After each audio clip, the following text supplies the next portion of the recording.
म्हणून रडायला लागल्या. ती म्हणली तर कधी झालं, तुझं कसं झालं? ती म्हणली तुझं कसं झालं? आणि मग आतमध्ये आल्या, झालं घंटाभर रडल्या. काय झालं काय? ती म्हणली काय झालं? ती म्हणली काय नाही, तुझं कसं झालं? ती म्हणली पण माझं काय? नाही म्हणले तुझं कसं झालं मी विचारते. ती म्हणजे माझं काही नाही झालं. आणि मग रडलो कशामुळं? अन्योन्या पाश्रयत्वाच, याचा परिणाम त्याच्यावर आणि त्याचा परिणाम याच्यावर. याप्रमाणे ती म्हणली तुझं कुंकू तुझ्या कपाळी. ती म्हणली अगं काय घामाने डबडबून गेले मी, उन्हाळ्याचे दिवस, एसटीमध्ये गर्दी, धक्का बुक्की, गेला असेल म्हणले पुसून. ती म्हणली अगं मी आताच नुकती आंघोळ केली ना आले, तेवढे तू आलीस म्हणून कुंकू लावायचं राहिलं.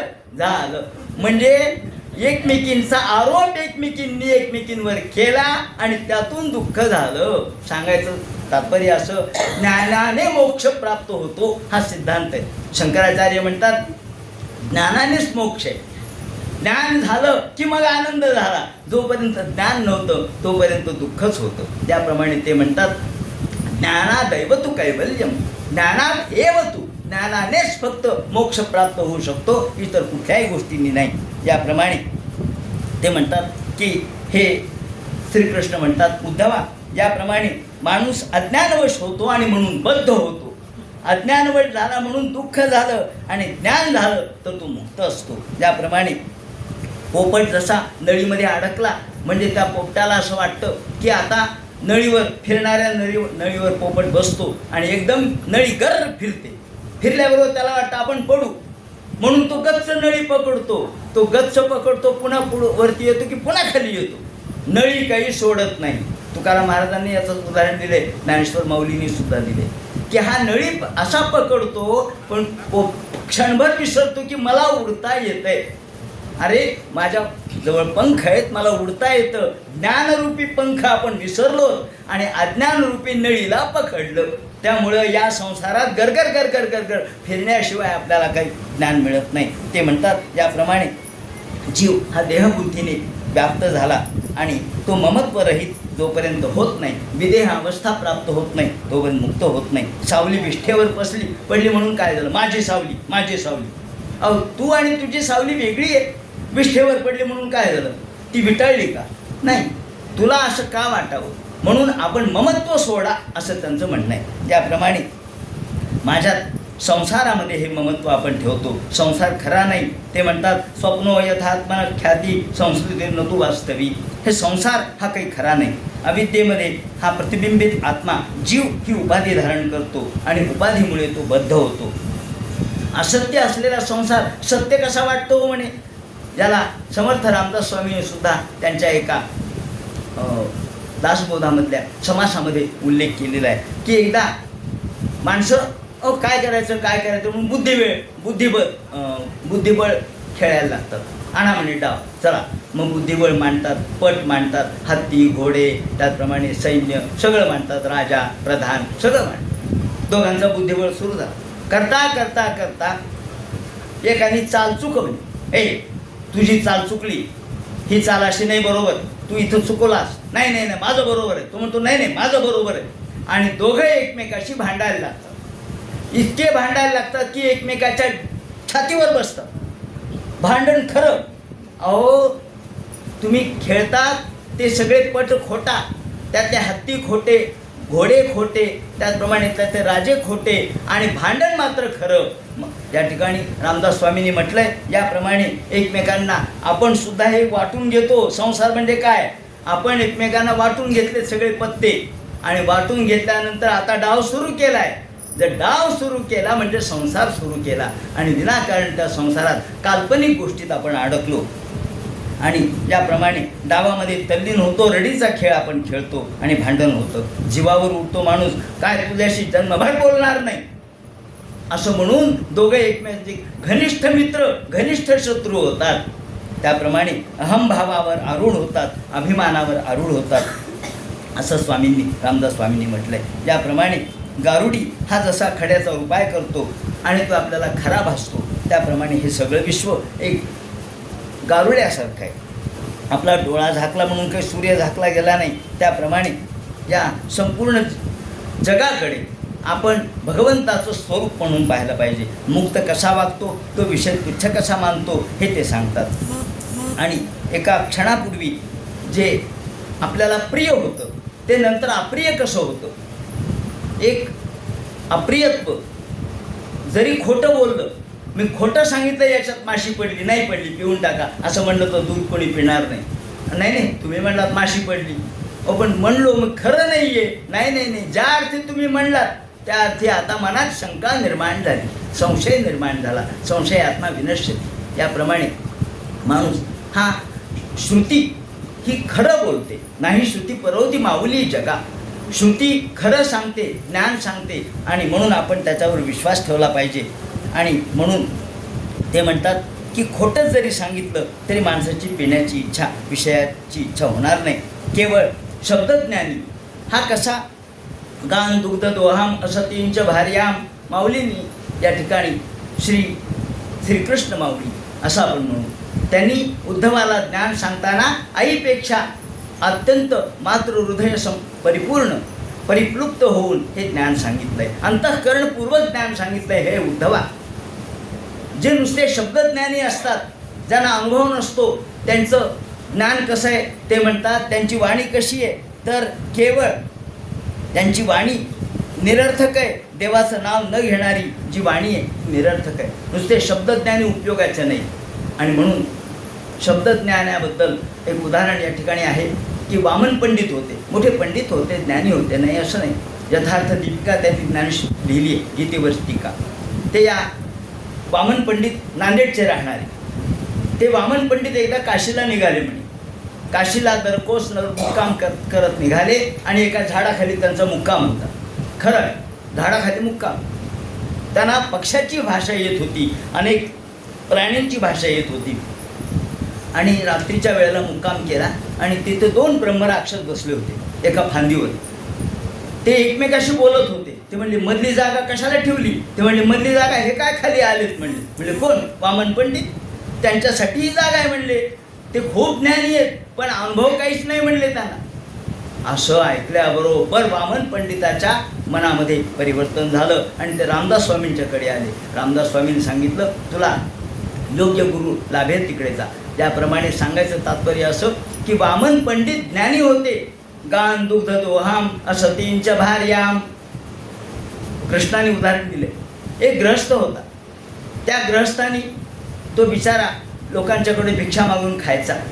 लोक म्हणले, अहो महाराज, तुमच्या दररोजच्या भुकीची फारच तारांबळ होत चालली, त्यापेक्षा तुम्ही एक काम करा. म्हणले काय, तुम्ही भिक्षा मागता पण तुम्हाला काही कोरड्यास नसतं, खायला काही कोरडं वलं असं तुम्ही खाता, ओलसर काहीतरी पाहिजे, दूध वगैरे पाहिजे, पण दूध कुठून आणणार, कुठं मिळणार, त्यापेक्षा तुम्ही एक गाय बाळगा, तुम्ही एक गाय आणा विकत.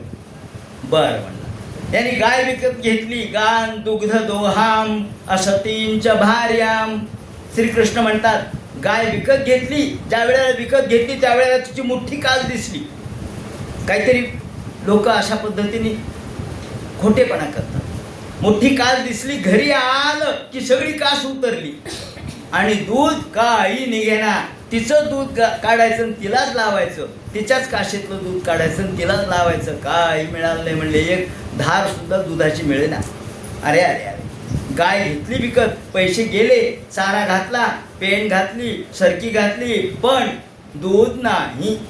अरे काय उपयोग आहे, गाय तर घेतली, मग गायची वास्तुपुस्तक कोण करणार, शेणपाणी कोण काढणार. लोक म्हणले तुम्ही एक बायको करा, त्याच्याशिवाय काही नाही, तुमची फारच परेशानी व्हायची. मग केली बायको कशी तरी. असतींच्या भार्याम. ती भार्या असती निघाली. असती म्हणजे रोज उठून भांडण, धुंदुकारी सारखी रोज उठून भांडण. एखाद उठायचं, तिला भांडण्याशिवाय करमतच नव्हतं. भांडण पाहिजे तरच दिवस चांगला जायचा. शेजारी गेली, अहो बाईसाहेब, म्हणले काय हो, सकाळी सकाळी आला. अहो मला विस्तू पाहिजे, हो विस्तू पाहिजे.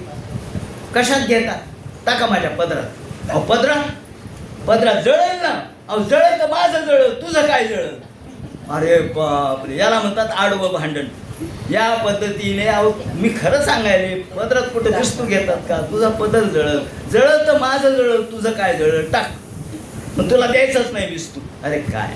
तेव्हा असे भांडखोर गान दुग्ध दोहाम असतींच भार्याम. असती निघाली. अरे अरे अरे, तो म्हणला मी एकटा चांगला होतो, गाय काय घेतली, तिची वास्तुपुस्तक करायला बायको काय केली, ती बायको केली की पोरं होणारच.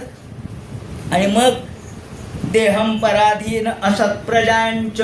प्रजा झाली, मुलं झाले, बाळ झाले, मोठे झाले.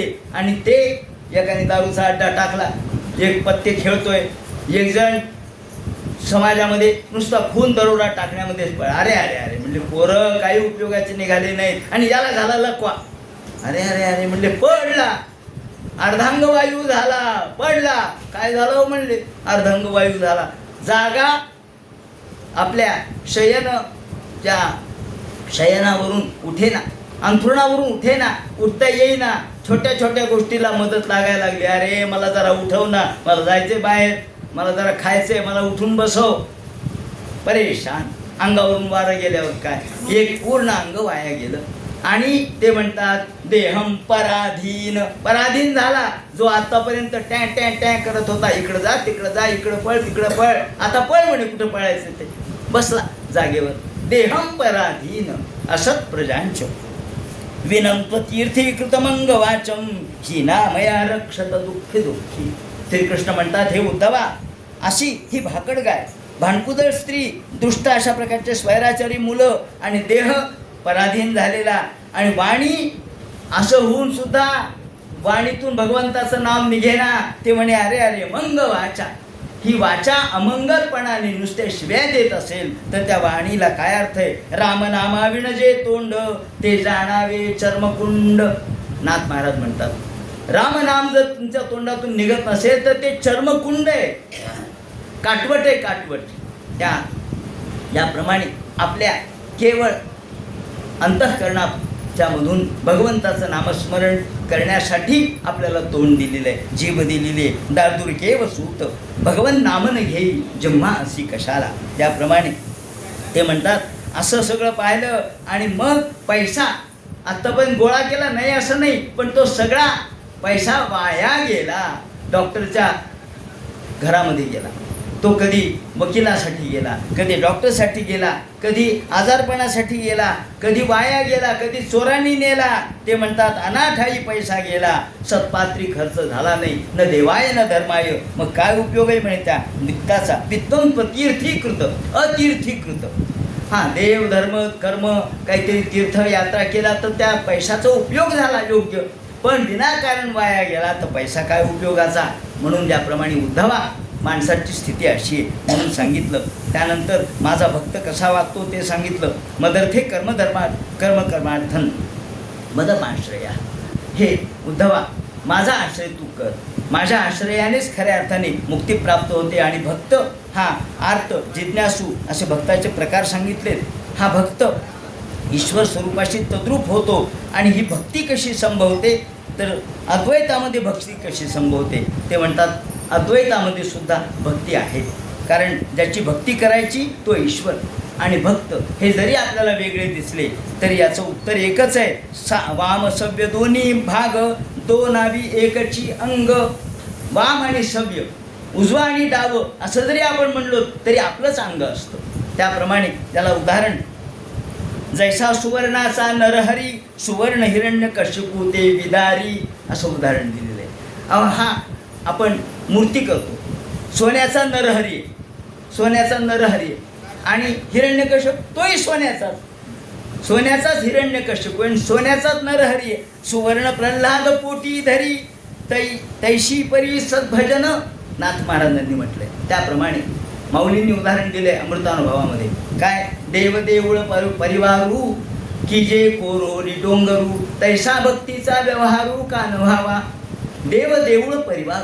कदाचित माऊलींनी त्या काळामध्ये अजिंठा वेरूळच्या लेण्या पाहिल्या असल्या पाहिजेत, कारण त्याच्याशिवाय हे उदाहरण सुचलं नाही. देव देऊळ आणि परिवार हे की जे कोरोनी डोंगरू. त्याने डोंगर कोरला दगडाचाच. महादेव कशाचा? दगडाचाच. पार्वती कशाची? दगडाचीच. भूतगण कशाचे? दगडाचेच. नंदी कशाचा? दगडाचाच. हे सगळे दगडाचे आहेत, पण तुम्ही वेगवेगळ्या रूपाने पाहत नाहीत का त्यांना. मग तैसा भक्तीचा व्यवहार का न व्हावा. म्हणून भक्ती त्या पद्धतीने आपल्याला करता येते. म्हणजे द्वैतामध्ये सुद्धा अद्वैत भक्ती करता येते. याप्रमाणे अनन्य भक्ती कशी करावी ते सांगितलं. यावेळेला श्रीकृष्णाला काय आठवलं? मोठी मजा आहे.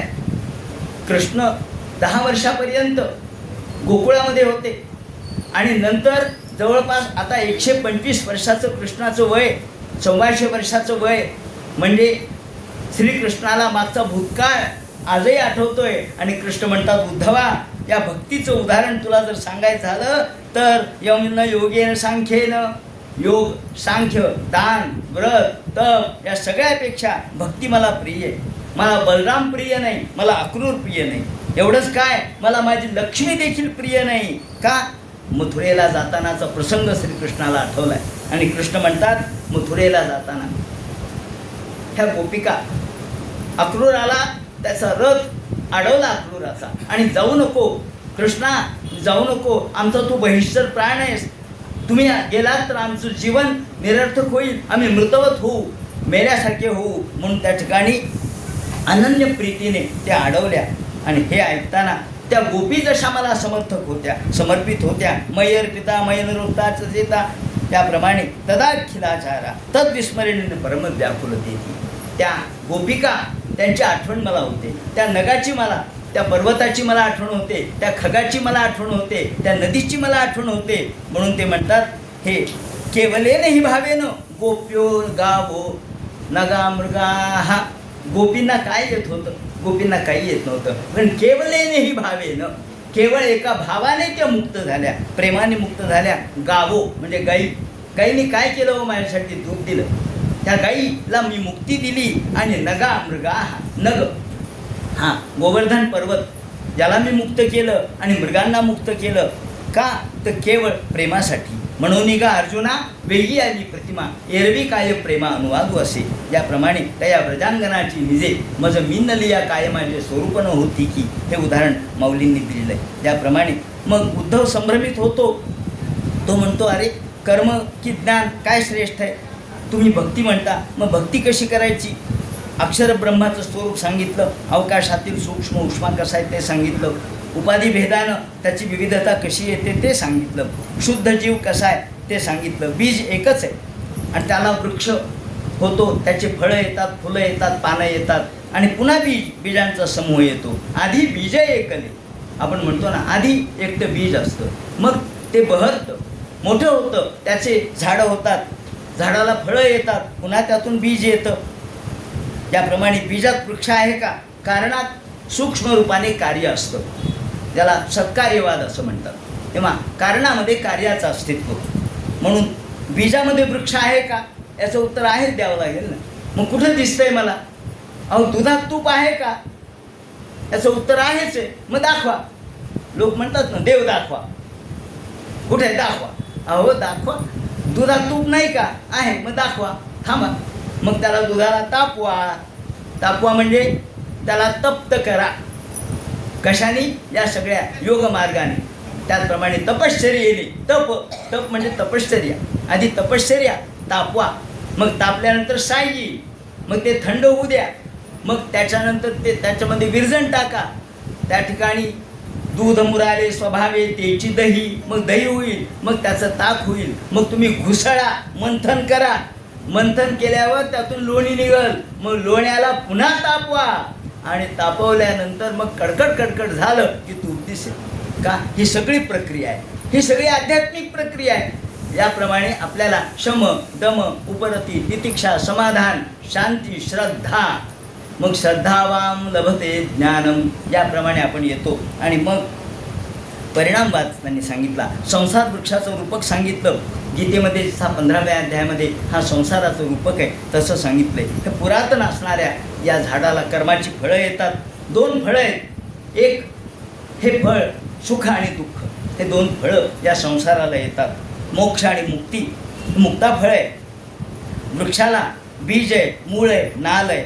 बीज म्हणजे पापपुण्याचं बीज आहे, मुळ्या म्हणजे वासना आहेत, नाल म्हणजे सत्वरज तम आहे, रस म्हणजे महाभूत आहेत, फांद्या म्हणजे पंचज्ञानेंद्रिय, पंचकर्मेंद्रिय, मन, ह्या 11 फांद्या आहेत. घरटं म्हणजे जीव आहे आणि शिव त्यामध्ये राहतोय.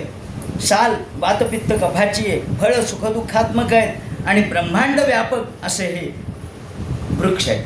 पण दुःखरूप फळं त्याला येतात, पण जीव त्या दुःखरूप फळाच्या मागे लागतो, ग्राम्य पक्षी. आणि हंस तो मात्र त्याच्या मागे लागत नाही. तो म्हणतो नाही, मला फळाची अपेक्षा नाही, मी फलाशा विरहित आहे. जो फलाशा विरहित आहे तो ईश्वर आहे. याप्रमाणे एष संसार तरुः पुराण कर्मात्मक पुष्पफले प्रसूते हे रूपक या ठिकाणी सांगितलं. त्यानंतर एवं गुरु उपासना ऐक भक्त्या. पण आपल्याला हे या झाडाचे फांदे कसे तोडायचे, तर विद्या पुठारेण धृतेन धीरहा, विद्येच्या द्वारे त्याचं कुऱ्हाड करायची आहे. आणि धीर वीर दृढेन छित्वा जसं म्हटलंय पण 15व्या अध्यायात, तसं दृढ पद्धतीने आपल्या मनाचा नियंत्रण करून हे सगळ्या फांद्या तोडायच्यात. आणि सनकादिकाला जो उपदेश केला हंसात हंसरूपाने भगवंतांनी, सोहम हंसा, सोहम या ठिकाणी हंस हंस हंसेती यो ब्रूयात हंस नाम सदाशिवा. हंस म्हणजे भगवान परमात्मा, सोहम तो मी आहे. याप्रमाणे हे सत्वरजतम हे गुण आत्म्याचे नाही, ते प्रकृतीचे आहेत. हे उद्धवा, हे विषय हे विपत्तीचं घर आहे. आणि त्यामुळं आत्मस्वरूपाला आपण विसरल्यामुळं आम्ही या अहंकृतीग्रस्त होतो. संकल्प विकल्पात्मक मन आहे. मन एव मनुष्याणाम कारणं बंध मोक्षयो हो. बंध आणि मोक्ष त्याला मनच कारण आहे. जसं उंबरा आहे, उंबरा आत जायला उंबराच आहे, एकच उंबरा आहे. आत पाऊल टाकला की मी आत आलो, बाहेर पाऊल टाकलं की मी बाहेर गेलो. बाहेर आणि आत हे द्वैत कशातून झालं, उंबऱ्यातून झालं. तसं बंध आणि मुक्त हे दोन शब्द मनामुळे आले. मन एव मनुष्याणाम कारण बंध मोक्षयो हो. याप्रमाणे त्यांनी सांगितलं. जागृत स्वप्न सुषुप्तीचा विचार केला आणि नंतर प्रारब्ध कर्मामध्ये माणूस कसा असतो हे सांगितलं. आणि भक्ती माणसाला शुद्ध करते. भक्तीतून तो कसा मुक्त होतो. न पारमेष्ठन न महेंद्र दृष्टम न सार्वभौम न साधिपत्यम. माझा भक्त काही मागत नाही. माझा भक्त फक्त भगवंताची अत्यंत कुठल्याही प्रकारच्या इच्छेशिवाय केलेली भक्ती मागतो. अनपायिनी भक्ती भगवंताची भक्त्या हेक मया ग्राह्य. आणि तीच भक्ती मला अधिक प्रिय आहे. जे आहे तुक्य प्रतिहता, जी आहे तुकी अप्रतिहत आहे अशी भक्ती मला प्रिय आहे. मग भक्त कशावरून ओळखायचा, ते म्हणतात भक्त ओळखायला काय कपाळ लिहिलेलं असतं का, हा भक्त आहे म्हणून नाही. मग त्याच्या वागण्यावरून ते म्हणतात भक्ताची भक्ती तोंडाने सांगता येत नाही, ती देहावर प्रगटते. वाग गदगदा त्रवते यस्य चित्तम.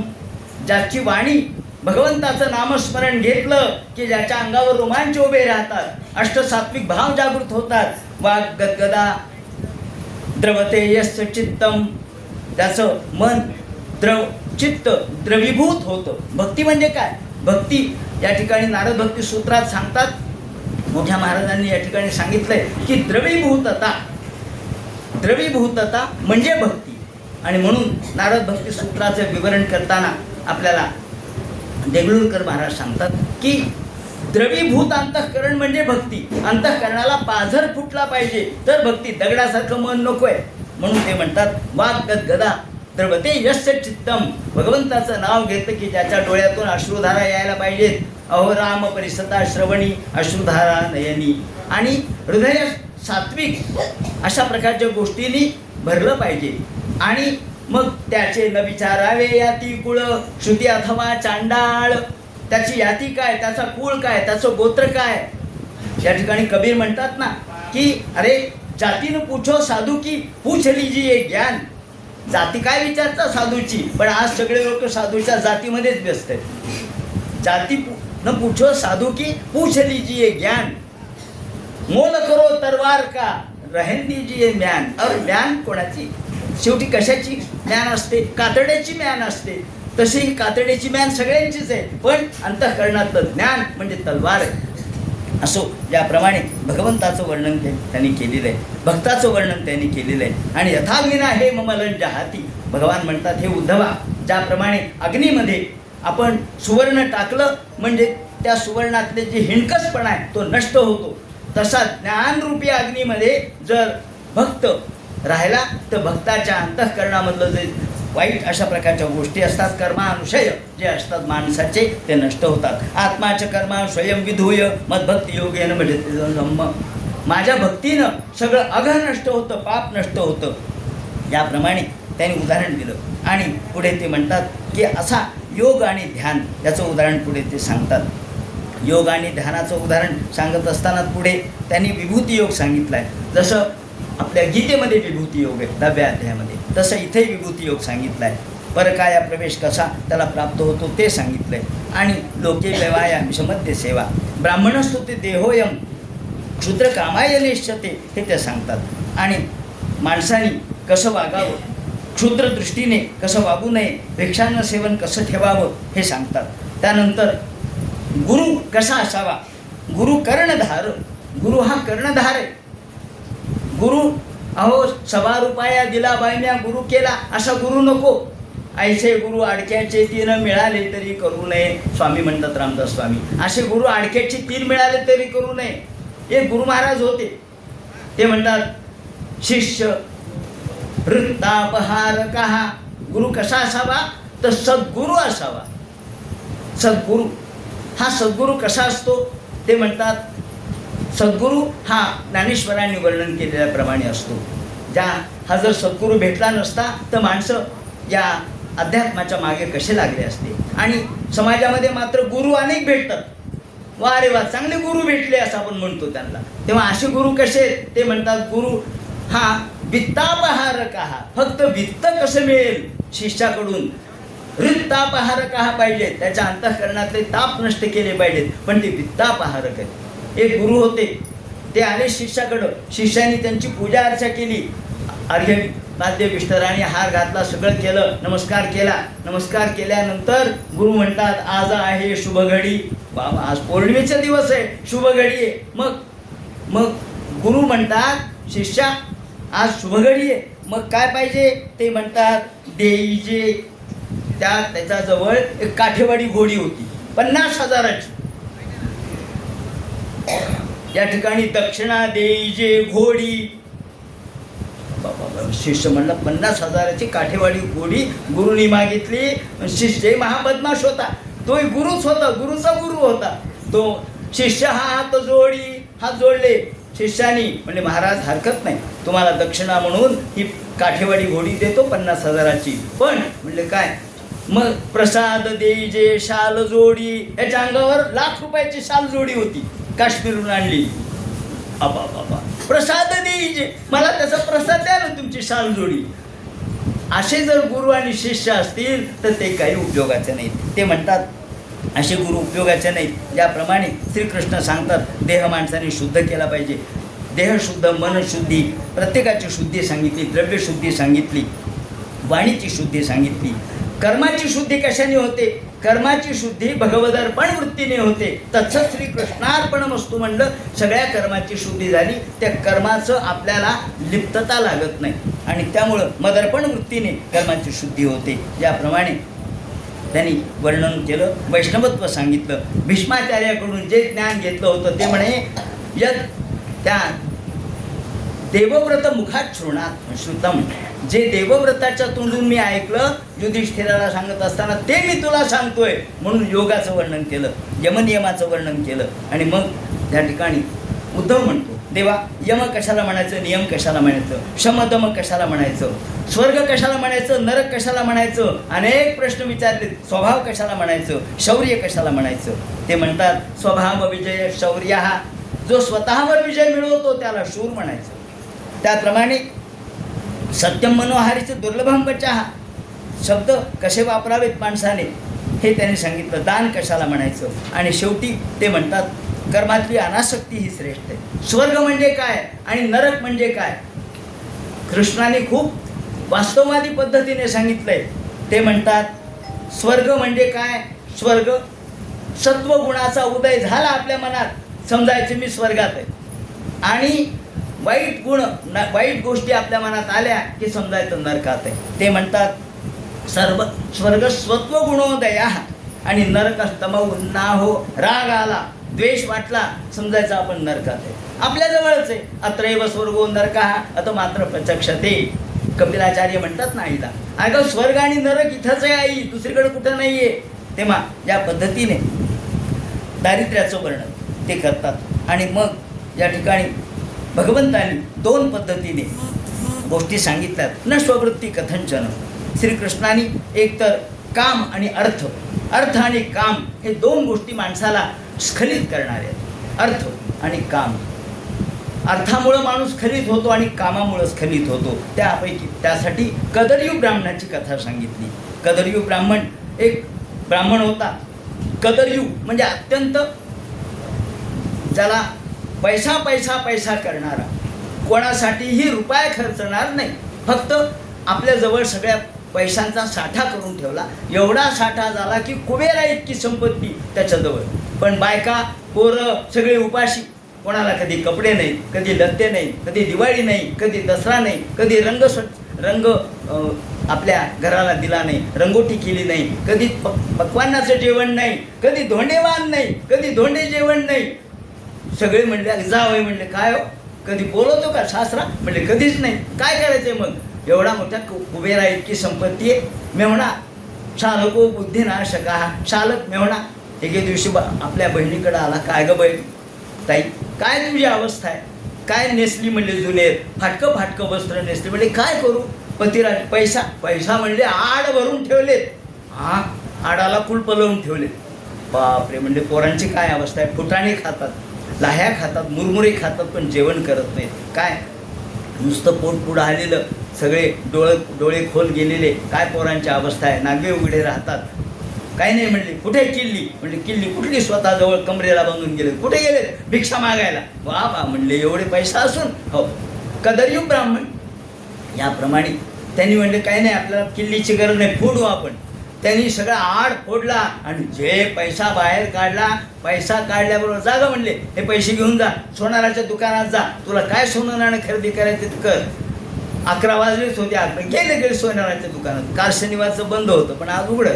गेले सोनाराच्या दुकानात, गेले सोनं खरेदी. तू जा शीतलच्या दुकानात जा, साड्या घेऊन या. त्याप्रमाणे साड्या आणल्या, पैठण्या आणल्या, पोरांना कपडे ड्रेस सगळं घेऊन या म्हणले. आणि सगळं घेऊन सगळ्या गावाला जेवण सांगितलं. तुम्हाला आज गाव जेवण आहे. म्हणजे कोणाकडं? कदर्यू ब्राह्मणाकडं. कदर्यूकडे जेवण कधी? आणि कदर्यू तर तिकडं भिक्षा मागतोय म्हणले. अहो म्हणले तो मामा फार चांगला आहे म्हणे, मेवणा फार चांगला आहे. मेवणा फार चांगला असतो म्हणे, लोण्याहून मऊ. हा मेवण्याचं वर्णन त्यांनी केलंय की लोण्यापेक्षा मऊ. त्याप्रमाणे हा मेवणा चांगला चांगला चांगला, कारण पैसा खर्चू लागला. आणि मग काय सगळीकडे मंडप काय टाकला, दागदागिने काय आणले, कपडे लत्ते काय आणले, पोरांनी नवीन कपडे आणले, नाचायला लागले पोरं, खेळणी आणली आणि सगळीकडं गाव जेवणासाठी योजना केली. हा बाहेर होता. हा आला घरात. आल्याबरोबर त्याला म्हणले तू बाहेर, तुला घरामध्ये प्रवेश नाही. ते म्हणले माझं घर आहे. तुझं घर नाही म्हणले आमचं आहे. तर त्याला हकललं आणि हकलल्यानंतर सगळ्या गावातल्या लोकांनी त्याला मार हाण केली.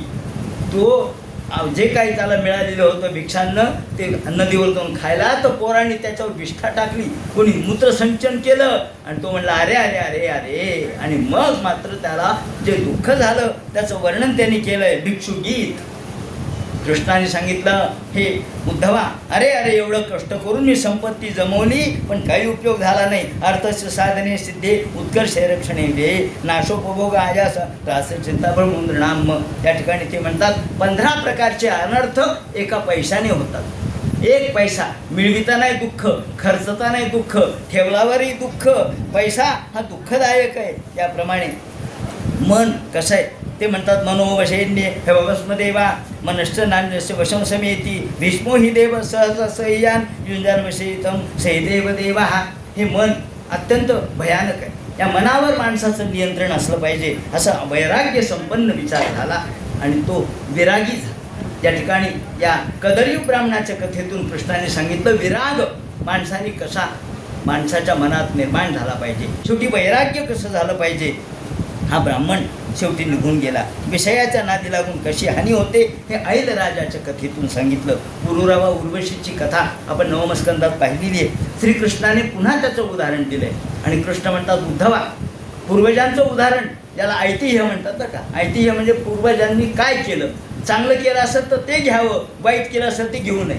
म्हणून ऐतिह्य माणसाने इतिहास समजून घेतला पाहिजे. ते म्हणतात उर्वशी या अप्सरेचा नादी लागला, शेवटी क्रीडा मृग झाला, तिचं खेळणं झाला आणि एके दिवशी तिच्या अटी मोडल्यामुळं ती निघून गेली आणि मग मात्र तो तिच्या नादी लागला. त्याने आईलं गीत गायलं. आईलं गीत म्हणजे अगं अप्सरे, अगं उर्वशी, तुझ्यासाठी मी सगळं सोडलं आणि तू मात्र खरवत पाडत आडीता.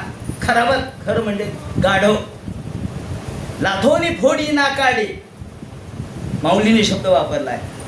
लाथानी नाकाडं फोडती गाढवीन, परंतु पुन्हा गाढव तिच्या मागे जातो म्हणे. ती लाथाने दुगाण्या मारते पण गाढवाला अक्कल येत नाही. तो गाढवच शेवटी. गाढवाला कशी अक्कल येतो? एक ग्रस्त होता, त्यांनी वाचलं, नाथ महाराजांनी लिहिलंय नाम घ्यावे गाढवाचे. तो आपलं गाढव गाढव गाढव का गाढव गाढव कशामुळे म्हणायला? अहो नाथ महाराजांनी म्हटलंय काय? नाम घ्यावे गाढवाचे. कुठे आहे ना हे का? नाम घ्यावे गाढवाचे आणि चरण धरावे बायकाचे. बायकाच्या पाया पडायला लागला. काय म्हणते? बायकोच्या का पाया पड? नाथ महाराजांनी लिहिलंय चरण धरावे बायकाचे. एक जण ज्ञानीग्रस्त आला, म्हणला ओ नाथ महाराजांनी काय लिहिलंय, तुम्ही काय बोलता? नाम घ्यावे गाढ वाचे. गाढ म्हणजे प्रगाढ, घनदाट पद्धतीने नाव घ्यावं आणि चरण धरावे बा एकाचे. म्हणून अनेकदा कसं वाचावं त्या शब्द अर्थात कळल्याशिवाय वाचन योग्य नसतं. एक जण पुराणिक होते, ते असे कथा सांगायला लागले. बाण मारीशी ताकात, बाण मारीशी ताकात. एक जण ताकात कसं काय बाण मारायला लागले? म्हणले ताकात कसा बाण मारायला लागले? काय लिहिलंय मला वाचू तरी द्या. ते म्हणले नाही, बाण मारे सीताकांत. वाचलं. अहो बाण मारी सीताकांत, बाण मारी सी घेतलं आणि ताकात. अहो बाण मारी सीताकांत. हस्तलिखितामध्ये किंवा पुराणांच्या मध्ये लिहिलेलं असतं, ते शब्द एक जोडलेले असतात, ते अर्थ कळल्याशिवाय ते आपल्याला कळत नाही. असो, गंमत म्हणून सोडून द्या. पण याप्रमाणे ऐल गीता त्यांनी गायली आणि मग अरण्यमधून अग्नी उत्पन्न केला. त्यानंतर पुरुरैवाने शेवटी आपल्या स्वतःला आत्मक्लेशातून, उद्विग्न मनस्थितीतून त्याने आपली अधोगती मांडली. त्याला पश्चाताप झाला. या ठिकाणी सांगायचं तात्पर्य, त्याला पश्चाताप झाला. पुरुरैव्याला पश्चाताप झाला आणि त्याने सांगितलं, अरे मी अस्थि, मांस, रक्त, मेद, मज्जा यामध्ये असलेल्या देहावर प्रेम केलं. स्तनव मांस ग्रंथी कनक कलशा इत्युपमतौ. अहो या मांसग्रंथी आणि त्या मांसग्रंथीच्या नादी मी लागलो. मुखम श्लेष्मागारम. मुख कशाचं? मुख कमल म्हणायचं, पण श्लेष्मागारम तिथे बेडक्याशिवाय दुसरं काय? याप्रमाणे कवी त्याला शशांकेन तुलितम, कवी त्याला शशांक म्हणत असतील, चंद्रमुखी म्हणत असतील, पण त्याला काही अर्थ नाही. तेव्हा ते म्हणतात, कवीजन जरी त्याचं वर्णन करत असले तरी स्तनव मांस ग्रंथी कनक कलशो इत्युपमतौ. त्याप्रमाणे मी अरे अस्थि, मांस, रक्त, मेद, मज्जा या देहामध्ये मी अडकलो आणि म्हणून मी या देहातून आता मुक्त होतोय. म्हणून त्याने देहाबद्दलची जुगुप्सा केली. कदर्यू ब्राह्मण हा अधिक अर्थ, आपण अधिक संपत्ती मिळवली तर काय होतं, अतिरेक केला तर काय होतं, हे कदर्यूने सांगितलं. आणि कामाचा अतिरेक काय कसा होतो हे आपल्याला या ऐलाच्या कथेवरून कळालं. ज्याप्रमाणे श्रीकृष्णाने हे ज्ञान सांगितलं आणि हे ज्ञान सांगितल्यानंतर श्रीकृष्ण म्हणतात, हे उद्धवा, हे तुला आत्तापर्यंत मी सगळं ज्ञान सांगितलं, सगळं वैशिष्ट्य आत्तापर्यंत सगळं कथन केलं, स्वर्ग काय नरक काय हेही सांगितलं. आणि आता तुला मी नृदेह माध्यम सुलभम सुदुर्लभम, हा नृदेह नरदेह माणसाला फार दुर्मिळ आहे. सुलभम सुदुर्लभम. सुलभम कशामुळे? तर नरदेहामध्ये येऊन आपल्याला मुक्ती मिळवता येते लवकर, म्हणून सुलभ आहे. पण दुर्लभ आहे, आपल्याला लवकरात लवकर हा मिळत नाही. म्हणून आपण या नरदेहाचा उपयोग केला पाहिजे, हे या ठिकाणी मी तुला सांगतो. ज्याप्रमाणे नरदेहाचं महात्म्य सांगितलं आणि शेवटी एका कपर्दिकासाठी सुद्धा माणसं कसे भांडण करतात ते सांगितलं. गुण सांगितले, गुणाचं वैशिष्ट्य सांगितलं, मग वेगवेगळी लक्षणं सांगितले, सांख्य, त्याचप्रमाणे तांत्रिक विद्यासुद्धा सांगितले, तंत्रज्ञान सांगितलं, त्याप्रमाणे क्रियायोग सांगितला, योग सांगितला, माणसांच्या वेगवेगळ्या वृत्ती सांगितल्या. आणि शेवटी उद्धवाला हे ज्ञान सांगून भगवान म्हणतात, कुर्या सर्वाणी कर्माणी मदतैशानिक स्मरण. माझ्या सगळं जे तू कर्म करतोस ते मला अर्पण कर आणि मला अर्पण केलं म्हणजे मला मदर्थे स्वंगचेष्टाच, माझ्यासाठी सगळं जे काय करायचं ते माझ्यासाठी कर. धर्म करायचा तर माझ्यासाठी कर, कर्म करायचं तर माझ्यासाठी कर, तुला पंचपक्वान्नाचं जेवण घ्यायचं तरी माझ्यासाठीच कर, आधी देवासाठी कर. मदर्थे स्वंगचेष्टाच, आणि माझ्यासाठी गुणानुकरण कीर्तन कर. सगळ्या प्रकारच्या कथा, त्याचप्रमाणे सगळ्या प्रकारचे कार्यक्रम हे सगळे माझ्यासाठी कर. बाग बगीचा लावायचा माझ्यासाठी लाव, देवाला फुलं मिळाली पाहिजेत म्हणून सगळं माझ्यासाठी कर. आणि अप्युद्धव त्वया ब्रह्म सखी समवधारितम, ज्याप्रमाणे सगळं माझ्यासाठी कर असं म्हटल्याबरोबर हे मला सगळं अर्पण केलं म्हणजे मला प्राप्त होईल हे सांगितल्यानंतर भगवंताने ऐकलं. हे सगळं उद्धवाने ऐकलं. विद्रावितो मोह महांधकारो, आणि उद्धव म्हणतो देवा मला तू महा अंधकारामधून आज बाहेर काढलंस, त्या सगळ्या महामोहामधून बाहेर काढलंस. आणि विभाव सौक्यून समीपकस्य शीतम तमोभे प्रभवंत्यजाद्य, याप्रमाणे कृष्णश्च मे श्रुत स्नेहपाशो, तू माझे सगळे स्नेहपाश तोडून टाकलेत या ज्ञानाने. कोणाकोणापासूनचे दाशार्ह म्हणजे जे वडिलांकडून, आईकडून आणि माझ्या पत्नीकडून जे जे स्नेहपाश आलेले आहेत ते सगळे सात्वत, अंधक, वृष्णे आणि दाशार्ह, त्या सगळ्या पाशांना ते मुक्त झालो पाशांपासून. आणि आता हे ज्ञान मला मिळालं, हे ज्ञान मिळालं असं म्हटल्याबरोबर त्यांनी सांगितलं गच्छोद्धव, हे उद्धवा आता हे ज्ञान मी तुला दिलं आहे, आता इथून पुढे तू बदरिकाश्रमामध्ये जा आणि त्या ठिकाणी ह्या ज्ञानाचा प्रचार कर, याचं चिंतन कर असं म्हणल्याबरोबर उद्धवाच्या डोळ्यामधून घळघळ घळघळ धारा येऊ लागल्या. उद्धवाला हे ज्ञान प्राप्त झालं. त्याचं कारण स्वातीचेनी पाणी ये न होती जरी मोती ये, माऊलींनी उदाहरण दिले 18व्या अध्यायात. अहो कोणत्याही पाण्याचं मोती होत नसतो, कोणत्याही या पावसाच्या पाण्याचा मोती होत नाही. मोती कोणता होतो?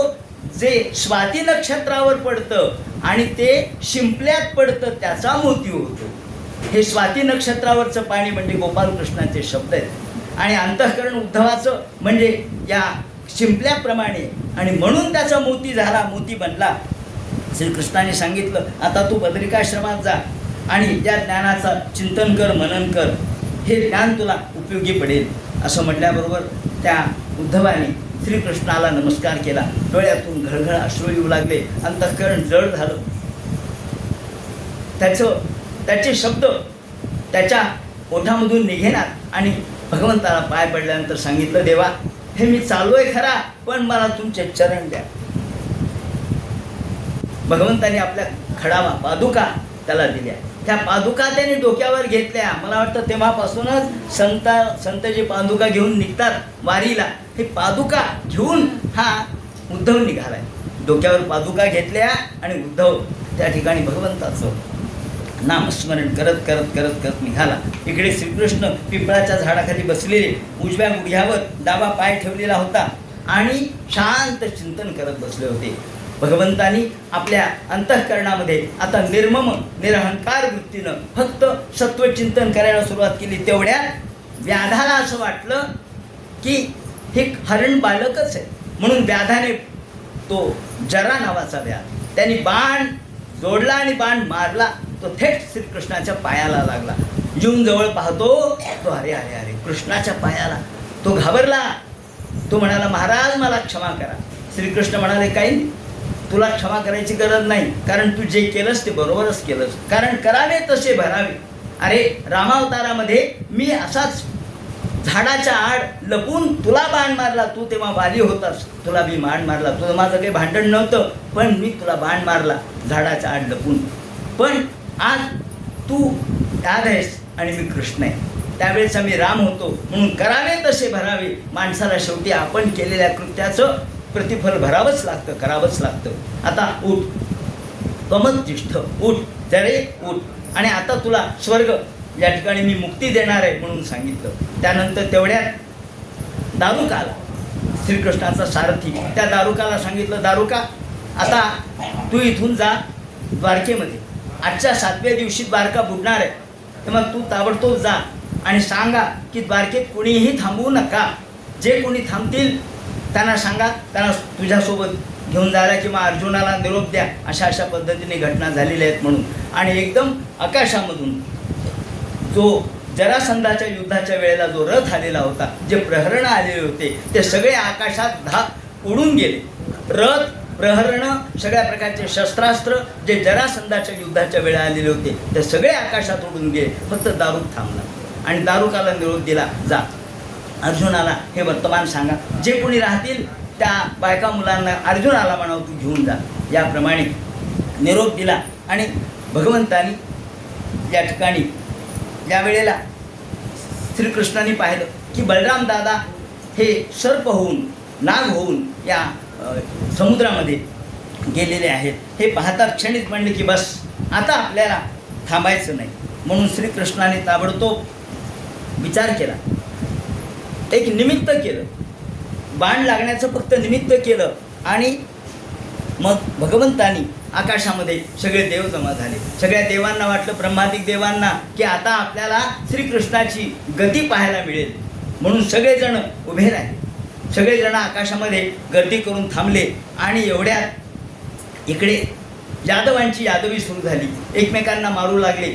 त्यावेळेला कुणी भाचे मामाला मारतायत, भाऊ भावाला मारतायत, त्याचप्रमाणे मुलगा बापाला मारतोय, काका पुतण्याला मारतायत.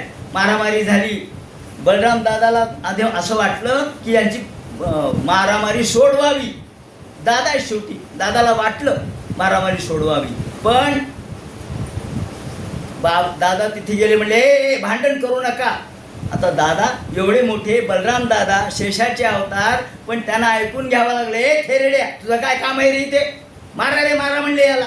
सगळेजण त्यांच्या अंगावर धावून आले. ते म्हणले बलभद्रेण मोहिता. बलभद्र म्हणले बस आता कळालं. कृष्ण म्हणले देवा दादा आता संपलं आपलं, आपण जावं. आणि मग दादा समुद्रामध्ये एकरूप झाले. समुद्र वेलायाम राम समुद्र वेलायाम योगमास्थाय पौरुषम. आणि मग श्रीकृष्ण श्रीवत्संकम घनश्यामम तप्त हाटक वर्षसम कौशयांबर युग्मेन परिवीतम सुमंगलम सुंदर स्मित वक्त्राब्दम. शेवटचा क्षण आहे, पण सुंदर स्मित हास्य होतं बघा. कृष्णाकडून हे शिकण्यासारखं आहे. अगदी शेवटच्या क्षणी सुद्धा स्मित हास्य कृष्णाचं कमी नाही झालं. सुंदर स्मित वक्त्राब्जम नीलकुंतल मंडितम.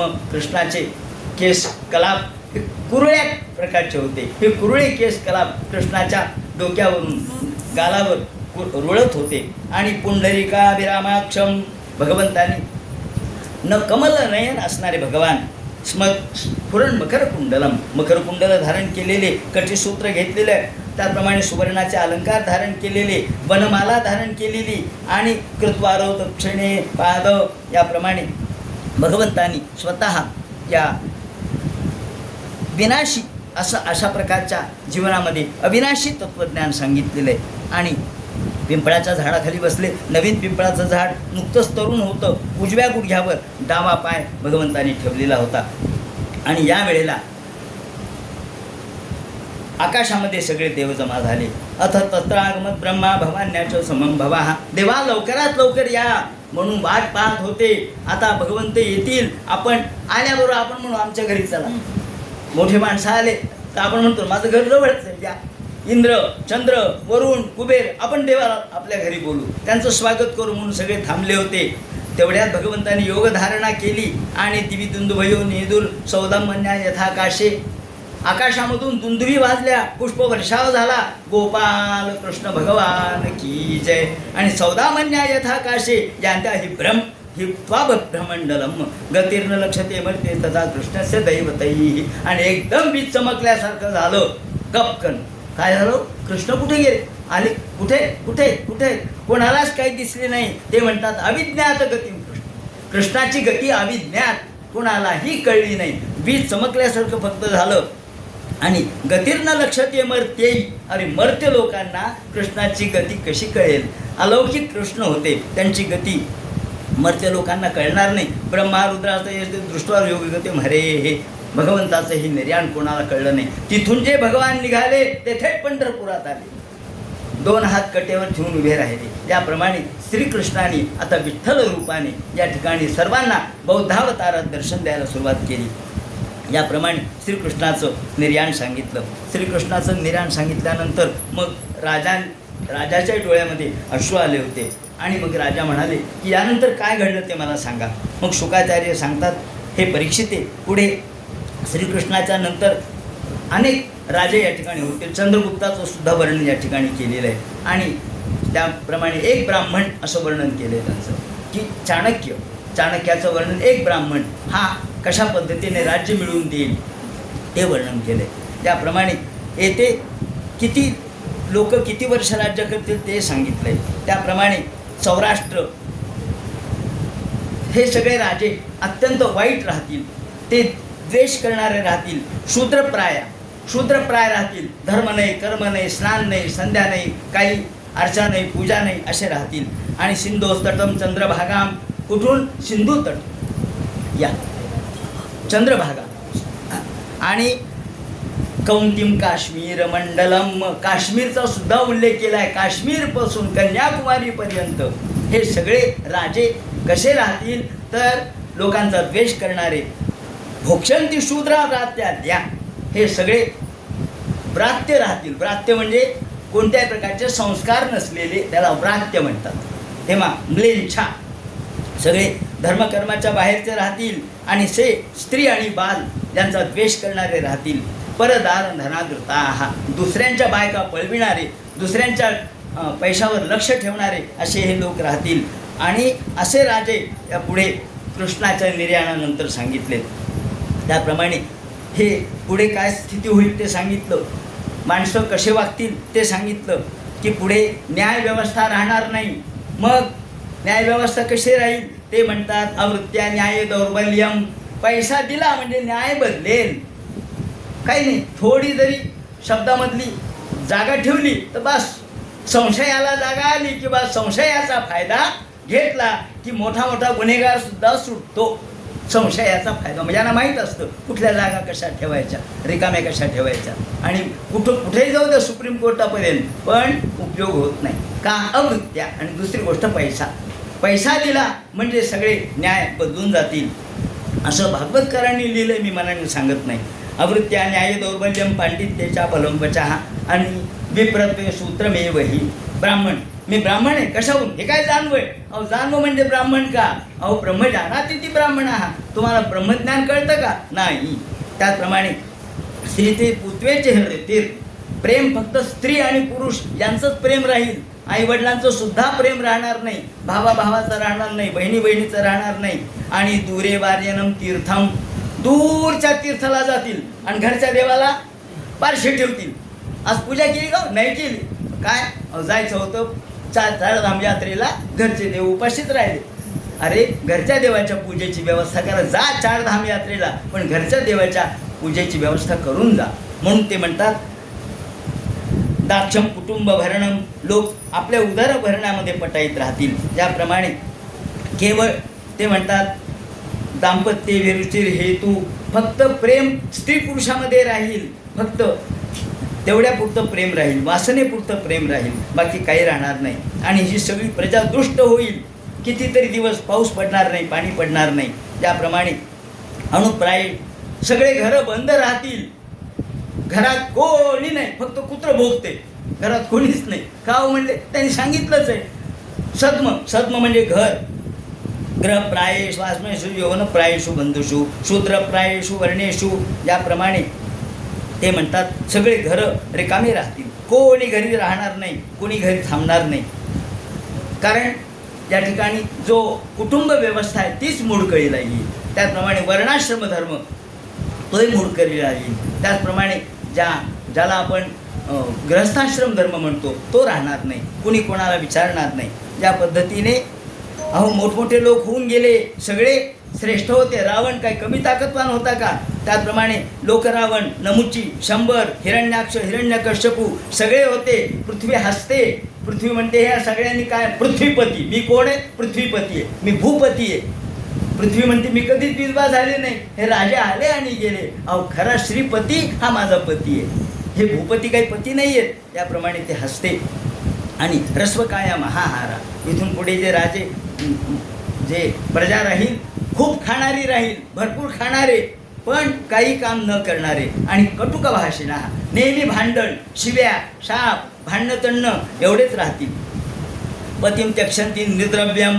आणि ते म्हणतात कलियुगामध्ये एका कवडीसाठी भांडण होईल. एका काकणी पे व्यर्थे. एका कवडीसाठी लोक एकमेकांचा जीव घेतील म्हणे. प्राणान निहंतीच. एकमेकांचा प्राणघात करतील. आणि न रक्षंती मनुजाः. कोणाला नाव ठेवण्याचं कारण नाही. वृद्धाश्रम होतील. कारण पुत्र आपल्या वडिलाला आईला कधीच रक्षण करणार नाही. त्यांचं रक्षण करणार नाहीत. न रक्षंती मनुजाः स्थविरौ पितरा वपी. स्थविर म्हणजे वृद्ध, पितर म्हणजे आई वडील. वृद्ध आई वडिलांचं रक्षण पुत्र करणार नाही हे सांगून ठेवलंय त्यांनी. तेव्हा आता काही वाईट मानून घ्यायचं कारण नाही. वृद्धाश्रम होतील, अनाथाश्रम राहतील. पुत्रान सर्वार्थ कुशलान. आणि पुत्र फक्त आपल्या पत्नीचं महत्त्व गाईल. आणि याप्रमाणे त्यांनी सांगितलं. एवढं ऐकल्यावर राजा म्हणतो अरे अरे अरे अहो पण हा कलियुग आलंच कशाला मग इतकं वाईट.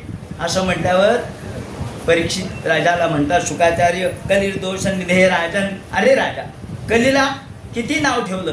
कली हा दोष निधी जरी असला तरी त्याला एक महान गुण आहे. कोणता? कीर्तना देव कृष्णस्य मुक्त संग परम व्रजेत. फक्त एका कीर्तनाने आपल्याला मुक्ती प्राप्त होते. बाकी कीर्तन, भगवंताचं नामस्मरण यांनीच मुक्ती प्राप्त होते. बाकीच्या इतर युगामध्ये कष्ट करावे लागतात. कुठे यज्ञ आहेत, कुठे याग आहेत, कुठे पूजा आहे. पण कलियुगामध्ये त्याची गरज नाही. म्हणून हा जरी दोषपती असला तरी एक गुण चांगला आहे. माणसाची गुण पाहावेत. दोष खूप असतात माणसामध्ये, कोणामध्ये दोष नाही आहेत, पण आपण गुण पाहायला पाहिजे. म्हणून ते म्हणतात कीर्तना देव कृष्णस्य मुक्त संघ परमव्रजेत. याप्रमाणे पुढे चतुर्युग कसे होतात, त्याप्रमाणे ही पृथ्वी कशी नष्ट होईल. पुढे ज्याप्रमाणे आपल्या संपूर्ण गोमय पिंडवत या प्रलय कालामध्ये आकाशातला सूर्य एवढा तापेल की ते सूर्य सगळं गिळंकृत करेल आणि पृथ्वीलाही गिळंकृत करेल. आणि हे खरं आहे, विज्ञान हेच सांगतं. गोमय पिंडवत म्हणजे जशी आपण गौरी जशी अग्नीमध्ये टाकली म्हणजे भाजते, तशी पृथ्वी भाजून निघेल. वरतून सूर्याचा दाह, खालून शेष नारायणाचा दाह, मग कोणी शिल्लक राहणार नाही. याप्रमाणे यथा जलधरा व्योमनी त्याप्रमाणे वर्णन केलं. आणि मग अंतिम उपदेश केला. राजा, आता तुला मी अंतिम उपदेश करतो. म्हणून अंतिम उपदेश करायला सुरुवात केली. आता तुला भीती वाटते का? भिन्न घटे भिन्ने यथाकाशा आकाशस्यात यथा पुरा. अरे घट तुटला, घट फुटला म्हणजे आकाश गेलं का कुठे? तो म्हणाला नाही. मग तुला भीती वाटते का? नाही महाराज, मला कशाचीच भीती वाटत नाही. आता मृत्यूची भीती? नाही नाही नाही. तक्षकाची सुद्धा भीती वाटत नाही. परीक्षित राजे म्हणतात आणि न तत्रा स्वयं ज्योतिर अहम ब्रह्म परम धाम. आता मी ब्रह्म आहे अशी मला जाणीव झाली. सिद्धोस्म्यहं न गृहीतोस्मी. मी सिद्ध झालो. सिद्ध, आता मला सिद्ध तत्वाच्यावर, सिद्ध तत्वज्ञानावर मी आरूढ झालो. मला स्वतःला ज्ञान झालं, मी ब्रह्म आहे, मी देह नाही अशी मला जाणीव झाली. आणि त्यामुळं आता मला कशाची भीती नाही. असं म्हटल्याबरोबर भगवत तक्षिकादिभ्यो, आता येऊ द्या तक्ष आणि मला जाऊ द्या, मी अजिबात घाबरत नाही. मृत्यूभ्यो न बिभेम्यहम असं म्हणून म्हणल्याबरोबर शुकाचार्य म्हणतात ठीक आहे. शुकाचार्य तिथून निघून गेले. राजा बसला. आता राजा बसल्यानंतर पुन्हा सूत शौनकादिकांचा संवाद मुळातला तो पुन्हा सुरू झाला. मग सूत शौनकादिकाला सांगतात राजा ह्या प्राकुले बहिष्यानो. त्यांनी आपल्या मांडी घातली, त्याप्रमाणे आसन जय केला आणि गंगेकडे उदंगमुखा उत्तरेकडे तोंड केलं. त्याप्रमाणे ब्रह्मभूत असलेला राजा वाट पाहत बसला. तक्षक काय येत नाही. आणि मृत्यूपूर्वी कारण 7 दिवस काहीच खाल्लेलं नव्हतं, काहीतरी खावं नाहीतर अन्नामध्ये वासना राहते. म्हणून बोरं घ्यायचेत का? बोरं. म्हणून एक बोरवाली चालली होती. त्यांनी पाहिलं, घे मग एक बोर. एक बोर घेतलं आणि असं तोंडात घातल्याबरोबर त्याच्यात अळी निघाली बारीक. ते किडकं निघालं. अरे ही अळी, या अळीचाच का बरं सर्प होत नाही आणि तो का नाही मला चावत? असं म्हणल्याबरोबर तो सर्प झाला. तो जे निघाला होता तो सर्प आता अळीच्या रूपामध्ये आला. पण जेव्हा निघाला तेव्हा निघता क्षणीच दुसरा एक ब्राह्मण निघाला, कश्यप. दोघेही ब्राह्मण निघाल्याबरोबर ते म्हणले तुम्ही कोण आहे? ते म्हणले मी तक्षक आहे. हां, तुम्ही का तक्षक? हो म्हणे. ब्राह्मणाचं रूप घेऊन निघाला. ते म्हणे तुम्ही? मी कश्यप आहे म्हणे. कोणतंही कसंही विष असलं तरी मी उत्तर घेतो, असं आहे का म्हणे. मी या झाडाला चावतो म्हणे, आंब्याच्या झाडाला आंब्याच्या झाडाला कैऱ्या आलेल्या होत्या. आता ज्या झाडाला चावतो ते झाड भस्मसात होईल. कडकड कडकड चावला, झाड भस्मसात झालं. आता तुमचा मंत्र प्रभाव दाखवा म्हणल्याबरोबर यांनी मंत्र म्हणला आणि पाणी सिंचन केल्याबरोबर ते झाड पूर्वीपेक्षाही तजेलदार दिसायला लागलं. त्याला तौर आलेला होता, त्याप्रमाणे कैऱ्यात आल्या होत्या. आता तर पिकलेले आंबे दिसले. आपापापा सुगंध आला. म्हणले महाराज तुमची ताकद आहे. म्हणजे मी राजाला वाचवायला निघालो. आणि मग यांनी बुद्धिभेद केला. ते म्हणाले अहो राजाला तुम्ही वाचवायला निघाला, पण शाप कुणी दिलाय सांगा? ब्राह्मणाने दिलाय. आणि तुम्ही ब्राह्मण, तुम्ही राजाला वाचवायला निघाला. लोक उद्या काय म्हणतील? ब्राह्मणाच्या शापाने गाय मरत नसते, कावळ्याच्या शापाने गाय मरत नसते, ही मन बदलून जाईल. आणि ब्राह्मणाच्या शापाने काही गाय मरत नसते. तो काय राजा कुठं मेला? ब्राह्मणाच्या जातीचा अपमान होईल. म्हणून तुम्ही जाती संगे खावी माती, तेव्हा जात सोडू नका, नाहीतर जातीचा अपमान होईल. हा तुम्हाला राजा काय करेल? धन देईल. मी तेवढं धन देतो तुम्हाला, तुमच्या डोक्यावर मावणार नाही एवढं धन देतो. पण जातीचा अपमान, ते म्हणतात की तुम्ही उद्या जातीचा अपमान होईल. ब्राह्मण जात शेवटी या ठिकाणी समाजापासून अलिप्त होईल आणि समाज म्हणेल की ब्राह्मण जातीला अर्थ राहणार नाही. म्हणून तुम्ही अशा पद्धतीने या कुळाचा घात करू नका, गोताचा घात करू नका सांगितलं. तो म्हणला ठीक आहे.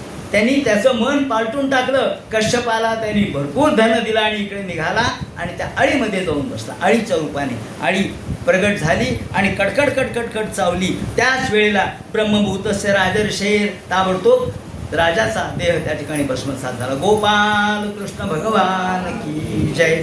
ज्याप्रमाणे बभुव भस्मसात पश्चिम सर्वदेही नाम, हा हाकारो महान असते मुखे दिक्षु सर्वतः. आकाशामध्ये पुष्पवर्षाव झाला, दुंदुबी बाजू लागल्या, हाहाकार झाला. आणि मग जन्मेजयाला वार्ता कळाली, माझ्या वडिलाला तक्षकाने मारलं. आणि मग सर्पसत्र केलं. पण नंतर पुन्हा सर्पसत्र थांबवण्यात आलं. कारण मोठे लोक कधी गठत नसतात, लहान लहान जीव सगळे जातात. छोटे छोटे सगळे सर्प खाली पडले. म्हणजे तक्षक काय येत नाही. म्हणजे इंद्राने त्याला आपल्या खुर्चीचा आधार दिलाय, त्याच्या खुर्ची खाली लपलाय. खुर्ची खाली लपला. इंद्राय तक्षकाय स्वाहा म्हणले. अरे अरे इंद्र वरतून कोसळायला लागला. अरे म्हणले याग इंद्राचा आहे, तुम्ही असं करू नका. शेवटी इंद्राचा याग आहे आणि म्हणून इंद्राला मारणं बरं नाही. म्हणून या ठिकाणी मध्यस्थी केली ब्राह्मणांनी आणि त्याप्रमाणे हा सर्पसत्र थांबवलं. त्यानंतर याज्ञवल्क्याची कथा त्यांनी सांगितली. याज्ञवल्क्य जे होते ते महातत्त्वज्ञानी होते. याज्ञवल्क्यांनी अलौकिक अशा पद्धतीचं ज्ञान प्राप्त करून घेतलेलं होतं. आणि पण गंमत अशी झाली की या याज्ञवल्क्यांनी आपल्या गुरुकडून घेतलेलं ज्ञान गुरुला त्यांना परत द्यावं लागलं. आणि नंतर मग पुन्हा सूर्याकडून त्यांनी हे ज्ञान घेतलं. म्हणून आपल्याला हा यजुर्वेद जो शुक्ल यजुर्वेद आहे तो सूर्याकडून घेतलेला आहे. तो ज्याला त्यांनी यातयामानी म्हणजे शिळा नसलेला ताजा तो त्यांनी घेतला. याप्रमाणे या याज्ञवल्क्याची कथा. याज्ञवल्क्य हे एका आश्रमामध्ये होते आणि शाक्य मुनीच्या आश्रमामध्ये होते. आणि त्यावेळेला एक राजा त्या ठिकाणी होता. त्या राजाला पुत्र नव्हता. म्हणून राजाने अनेक लोकांना त्या ठिकाणी शाक्य मुनींना सांगितलं की तुमच्या घरी जे लोक आहेत, ब्राह्मण आहेत, त्यांना जेवायला द्वादशीचं बोलवा. ज्याप्रमाणे द्वादशीचं जेवणासाठी त्यांनी त्या सर्वांना सांगितलं. पण एके दिवशी याज्ञवल्क्याची पाळी आली. याज्ञवल्क्य गेले जेवायला तिथं. पण तिथं नुकताच राजा गेला होता, मृग गेला आणि पत्नीला लागायचं नव्हतं. ते म्हणले जेवण, ते म्हणले ठेवलं घ्या तुम्ही. त्याप्रमाणे हाताने जेवण घेतलं, खाल्लं आणि म्हणले आता मंत्राक्षता कुठं टाकू? ते म्हणले टाका पलंगावर. पलंगावर मंत्राक्षता टाकल्या आणि एकदम त्या पलंगावर पडलेल्या मंत्राक्षता तर करून त्याचे अंकुर फुटले. श्रीवर्चस्वमायुष्यम आरोग्यमाविधात पवमानं मग येते धान्यम धनम पशुम बहुपुत्र लाभम शतसंवत्सरं दीर्घमायुः स्वस्ति मंत्राक्षता सुफला संतु पुत्राभिवृद्धिरस्तु. आणि राजा म्हणला आलते का ब्राह्मण? हो म्हणले आले होते. कोण आले होते? याज्ञवल्क्य आले होते. अरे बापरे म्हणले.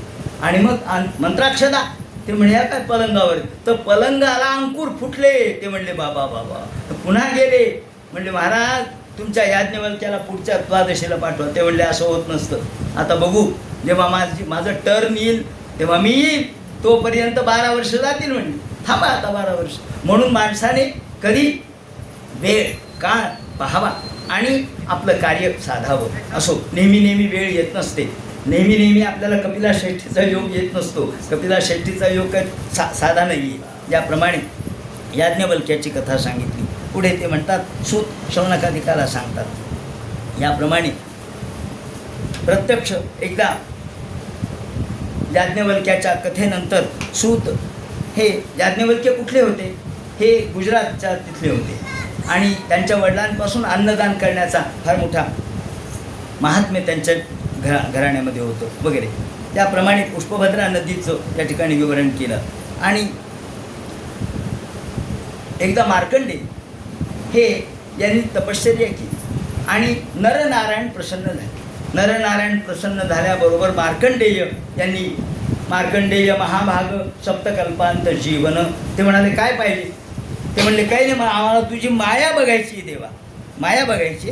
ठीक आहे म्हणले, माया बघायची म्हटल्यानंतर ते बसले आपल्या ठिकाणी. पुष्पभद्रा नदी होती तिथे बसले आणि एकदम अचानक वारा सुटला. एवढा प्रचंड वारा सुटला, सागराच्या लाटा एवढ्या उंच उंच वाटायला लागल्या की एकदम सगळी ती पुष्पभद्रा नदी म्हणजे समुद्रमय होऊन गेली.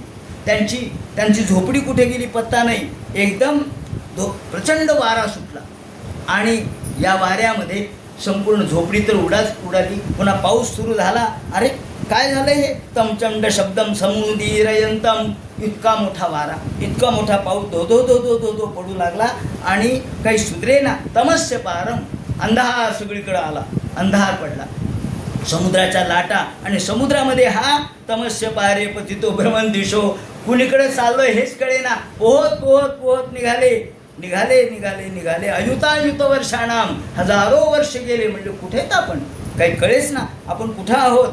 आणि एवढ्यात या अयुतायुत वर्षानंतर एकदम त्यांना एक छोटंसं बालक दिसलं. कशावर, एका छोट्याशा वटपत्रावर. अरे अरे अरे म्हणजे माझी ही अवस्था, गटांगळ्या मी खातोय, या बालकाची स्थिती काय होईल. म्हणून बालकाला जवळ घ्यायला गेले. ते बालक साधं होतं का, भगवंताने श्वास आतमध्ये घेतला की त्या आतमध्येच गेले, त्यांच्या शरीरामध्ये गेले. तिथेही गटांगळ्या खाऊ लागले. म्हणजे आपण कुठं होतो, बालक कुठे गेलं. अहो बालक कुठे दिसणार आहे.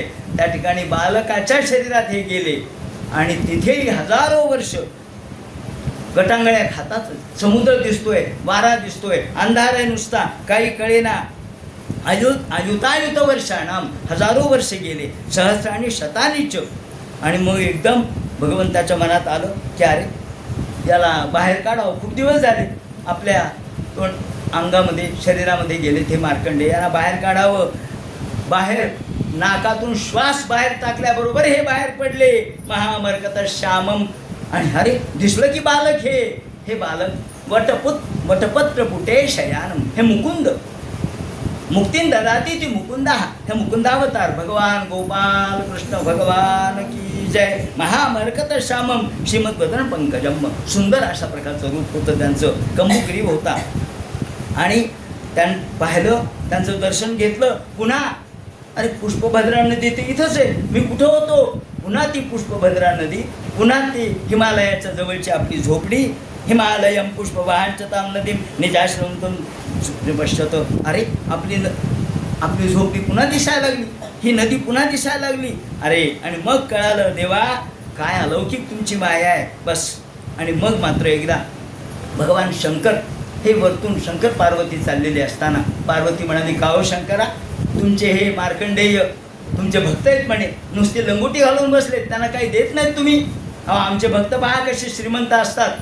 ते म्हणले अहो तुमचे भक्त मागणारे आहेत, आमचे भक्त काही मागत नाहीत. असं कसं म्हणले, काहीतरी द्या त्यांना. खाली आल्याबरोबर जगता पितरो वंदे पार्वती परमेश्वरो, दोघांना नमस्कार केला. म्हणाले काय काय पाहिजे. ते म्हणले मला काहीच नको. नाही नाही नाही आम्ही आलो, तुला काहीतरी घ्यावं लागेल. ते म्हणतात अहो आम्हाला काही नको, वरम एकम ऋण गुथेडापी, आम्ही परिपूर्ण आहोत, आम्हाला काही वर देऊ नका देवा, आम्हाला काही वर नाही, फक्त तुमची भक्ती आम्हाला पाहिजे असं म्हटल्यावर त्यांनी सांगितलं आमचं येणं फुकट जाणार नाही, पुराणाचार्य असतो ते पुराणाचार्य अशा प्रकारची त्यांना पदवी प्राप्त करून दिली. त्याप्रमाणे मार्कंडेयाची कथा सांगितली. त्यानंतर ते म्हणतात नमो धर्माय महते नमः कृष्णाय वेदसे ब्राह्मणेभ्यो नमस्कृत्य धर्मान बक्षे सनातनान. सनातन धर्म सांगितला. आणि हे सांगितल्यानंतर आता श्रीमद भागवताची अवतरणिका सांगायला सुरुवात केली. श्रीमद भागवत हा ग्रंथ हा अलौकिक ग्रंथ आहे, भक्ती प्रधान ग्रंथ आहे आणि परिपूर्ण ऐकावा असा ग्रंथ आहे. पण सगळा कोणाचं ऐकणं होतो, कोणाचं ऐकणं होत नाही. कुणी श्लोकम वा श्लोकपादम वा, कुणी श्लोक ऐकतात, कुणी अर्ध श्लोक ऐकतात. त्यासाठी सगळ्यांना सारखं फळ मिळावं, देवाच्याकडे समानता आहे, सगळ्यांना सारखं फळ मिळावं म्हणून या ठिकाणी त्यांनी ही भागवताची अवतरणिका सांगितली की पहिल्यांदा विदुर आणि उद्धव यांचा सुरुवातीला आख्यान सांगितलं नारदाचं, व्यासांचं. त्याप्रमाणे नारदाख्यानमेवच, नारदाचं आख्यान सांगितलं. प्रायोपवेश राजर्षींनी कसा धारण केला ते सांगितलं. शुकाची यांची भेट कशी झाली आचार्य यांची ते सांगितलं. पुढे योगधारणा विदुरा आणि उद्धव यांचा संवाद तृतीय आणि चतुर्थ स्कंदात सांगितला. पुढे प्राकृतिक सर्ग वैकृतिक सर्ग सांगितला. काळाची सूक्ष्म आणि स्थूल गती सांगितली. शतरूपेचं आख्यान सांगितलं. त्याप्रमाणे नवब्रह्मर्षी यांची उत्पत्ती सांगितली. ध्रुवाचं चरित्र, प्राचीनभरीचं चरित्र, नारदाचं चरित्र, नाभीचं चरित्र. त्याप्रमाणे द्वीपवर्ष समुद्र पंचमस्कंदात सांगितले. ज्योतिषचक्र, दक्षजन्म सांगितला. त्वष्ट्र्याचा जन्म सांगितला. भागवत त्याला म्हणायचं ज्याची सुरुवात गायत्री मंत्रापासून आहे, त्याचा शेवट गायत्री मंत्रामध्ये, आणि ज्यामध्ये या प्रत्यक्ष या त्वष्ट्राच्या पोराचा, ज्याला आपण पूर्ण वृत्रासूर असं म्हणतो, त्या वृत्रासुराचा जन्म आणि मृत्यू ज्याच्यात सांगितल्या त्याला भागवत म्हणावं. मन्वंतराच्या कथा सांगितल्या. कौर्म, धान्वंतर, माच्छ, वामन यांच्या अवतार कथा सांगितल्या. त्याप्रमाणे इलोपाख्यान सांगितलं. सुकन्येचं आख्यान, रामाचं आख्यान, कौसलेंद्राचं आख्यान. त्याप्रमाणे परशुरामाचं आख्यान, भार्गवराम, दौशंत भरताचं आख्यान सांगितलं. ऐलराजाची कथा सांगितली. आणि प्रत्यक्ष भगवंत जिथं जन्माला आला त्या चंद्रवंशाचं आख्यान सांगितलं. भगवान यत्रावतीर्ण भगवान कृष्ण जगदीश्वर, जिथे भगवान प्रत्यक्ष गोपाल कृष्ण वसुदेवाच्या घरी त्यांनी जन्म घेतला. त्यांनी या ठिकाणी पुतनेला मारलं. त्याचप्रमाणे तृणावर्ताला ठार केलं. धेनुकाला मारलं. त्याचप्रमाणे व्रतचर्या करणाऱ्या कन्यांवर वरदान त्यांनी प्रसाद अर्पण केल्या. यज्ञपत्नीला प्रसाद दिला. गोवर्धनाचा उद्धार केला. शंखचूडादिकांना मारलं. त्याचप्रमाणे अक्रूराच्या नंतर गज, मुष्टिक, चाणूर यांना ठार मारलं. जरासंधाच्या वेळेचे अनेक सैन्य ठार केले. आणि शेवटी यवनेंद्राला ठार मारलं, काल्यवनाला ठार मारलं. त्यानंतर प्रत्यक्ष चैत्य, पौंड्र, शाल्व, दंतवक्त्र यांना मारलं. 100 विविध पीठ, मूर यांना यमसदनाला पाठवलं. महात्म्य या ठिकाणी सांगितलं. शेवटी विप्रशापापदेशेन समान स्वकुलस्य च, आपल्या कुळाचा संहार आपणच केला, आपणच निर्मिलेले, आपणच मोडू धरले त्याला म्हणतात. त्याप्रमाणे आपणच निर्माण केलेलं आपणच या ठिकाणी नष्ट केलं. आणि युगलक्षण सांगितलं. त्यानंतर इति चौकंद्विज श्रेष्ठा, त्याप्रमाणे पतित स्खलितश्चार्था, उद्धवाला ज्ञान सांगितलं. आणि हे भागवत असं आहे की जो पतित आहे, जो स्खलित आहे, जो आर्त आहे, त्यांनी हे ऐकावं. त्यांनी केवळ नुसतं तदेव सत्यम तदो हैममंगलम, तेच सत्य आहे, तेच मंगल आहे, तेच सुंदर आहे, तेच पुण्य, भागवत गुणोदयम. भागवत ऐकण्याची इच्छा पुण्याशिवाय होत नाही असं वर्णन केलंय. काहीतरी पुण्य, अहो आम्ही काहीतरी पुण्य केलंय, बहुपुण्य केले म्हणून या विठ्ठले कृपा केली. पूर्वीच्या जन्मात काही ना काहीतरी पुण्य आपण केलेलं आहे म्हणून भागवत ऐकण्याची इच्छा आपल्याला झाली. म्हणून ते म्हणतात शश्वन मनसो महोत्सवम, हे खऱ्या अर्थानं मनाचा महोत्सव आहे. भागवत शोकार्णव, नष्ट करणारं भागवत आहे. आणि न तद्भांगतीर्थ न तो हंस सेवितम, हे कावळ्याचं ध्वांगतीर्थ म्हणजे गटारगंगा. ह्या गटारगंगेमध्ये माणसं खऱ्या अर्थाने ज्ञानी कधीच समाधानी होणार नाही. तो हंस नेहमी मोतीच खातो, मोतीच खाणारा हंस आहे. म्हणून मोती खाणारा हंस तो नेहमी कुठे राहणार, तर तो मानस सरोवरामध्येच राहणार. मानस म्हणजे मन, मन रूपी सरोवरातच राहणारा हा राजहंस आहे. आपण राजहंस आहोत आपण काही कावळे नाही आहेत. म्हणून न तद्भांश तीर्थ न तू हंस सेवितम. ते म्हणतात हंस हा कधी गटार गंगेमध्ये राहणार नाही. हंस कहे हंसिनी को न मोतिया बिन चाक, जान गई सो जाने दे पर बानी की पतराक. असो ज्याप्रमाणे सवांग विसर्गो जनताग संप्लवो. लोक म्हणतात आम्ही भागवत वाचावं का? वाचा. आम्हाला उच्चार येत नाही. ते म्हणतात नसू द्या, थोडं चुकलं तरी चालेल. का? सवांग विसर्गो जनताग संप्लवो यस्मिन प्रतिश्लोक मबद्धवत्यपि. देवाचं नाव कसंही घ्या चालतं. तेव्हा भागवत हे कसंही, पण मुद्दाम वाईट वाचायचं असं नाही, शुद्ध वाचायचा प्रयत्न करायचा. पण उच्चार चुकला तर काळजी करू नका, भगवान माफ करतो. ते म्हणतात नावान्यनंतर शंकितानियत. त्या भगवंताचं नाव या ठिकाणी आहे, या भागवतावर उमटलेलं आहे. ते भगवंत रूप भागवत आहे. या ठिकाणी ते म्हणतात सत्वस शुद्धीम परमात्मा भक्तीम. भगवंताची भक्ती या ठिकाणी. असे हे भागवत हे परीक्षितीला सांगितलं आणि परीक्षिती मुक्त झाला. पुराण संहिता मिळता, मग याची पुराण संहिता सांगितली. कलिमल हंस कालनोति खेदेशो हरिरतत्र न गीयते ह्या भीक्षणम. ह्या भगवान प्रत्यक्ष शब्दरूपाने या ठिकाणी आहेत. आणि मग 13व्या अध्यायामध्ये यम ब्रह्मा वरुणेंद्र रुद्रमृत स्तुन्वन्ति दिव्यस्तवे वेद सांगपद क्रमोपनिषदे गायन्ति यं सामगाः ध्यानावस्थित तद्गतेन मनसा पश्यन्ति यं योगिनो यस्यांतन्न विदुसुरागुणा देवाय तस्मै नमः. आणि ज्या वेळेला फार सुंदर उदाहरण दिले त्यांनी.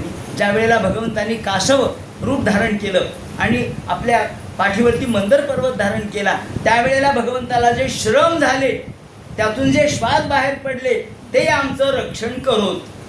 म्हणजे काय? म्हणजे काय? म्हणजे वेद आमचं रक्षण करोत. कारण यस्य निश्वसितम वेद, वेद हे भगवंताचं श्वास आहे. म्हणून वेदाने आमचं रक्षण करावं. आणि म्हणून जो परिश्रम करतो त्याचं देव रक्षण करतो. देरे हरी पलंगावरी देवालाही मान्य नाही. म्हणून ते म्हणतात भगवंतांनी सुद्धा याप्रमाणे पृष्ठे भ्राम्य दमन दमन दरग्रिक ग्रावाग्र कंडूयना निद्रालोह कमठाकृती भगवता श्वासानिला पांतुवा. ते श्वास आमचं रक्षण करो. त्याप्रमाणे पुराण संहिता सांगितली. प्रौष्ठपदीला पौर्णिमेला हे समन्वित जो दान करतो त्याला परमगती प्राप्त होते. आणि सर्व वेदांत सारम यत् ब्रह्मात्मैकत्व लक्षणम. सर्व वेदांत सारम ही श्री भागवत विष्यते.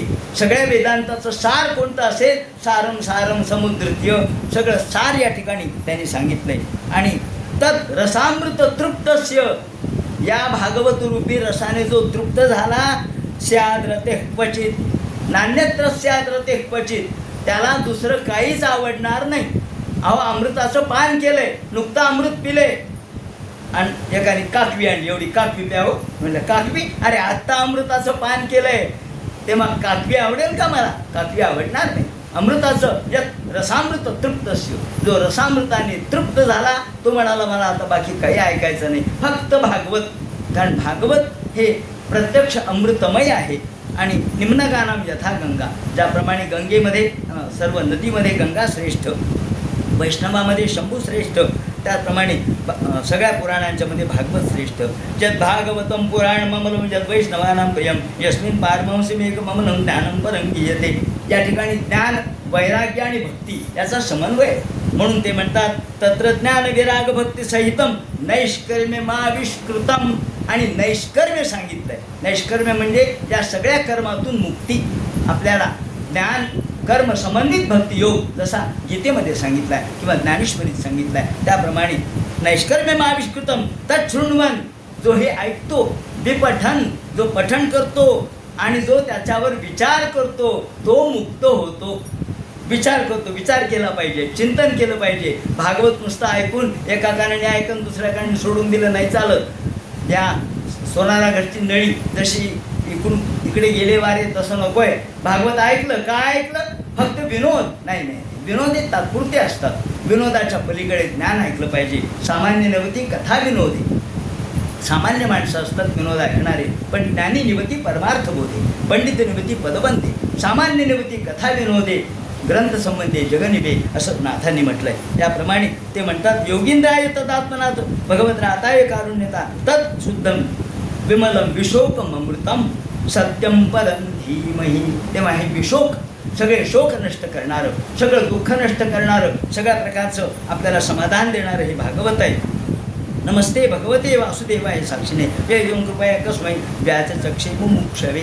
आणि शेवटी हा सर्प कोणता होता? संसार सर्प द्रष्टव्यम. संसार रूपी सर्प चावला होता.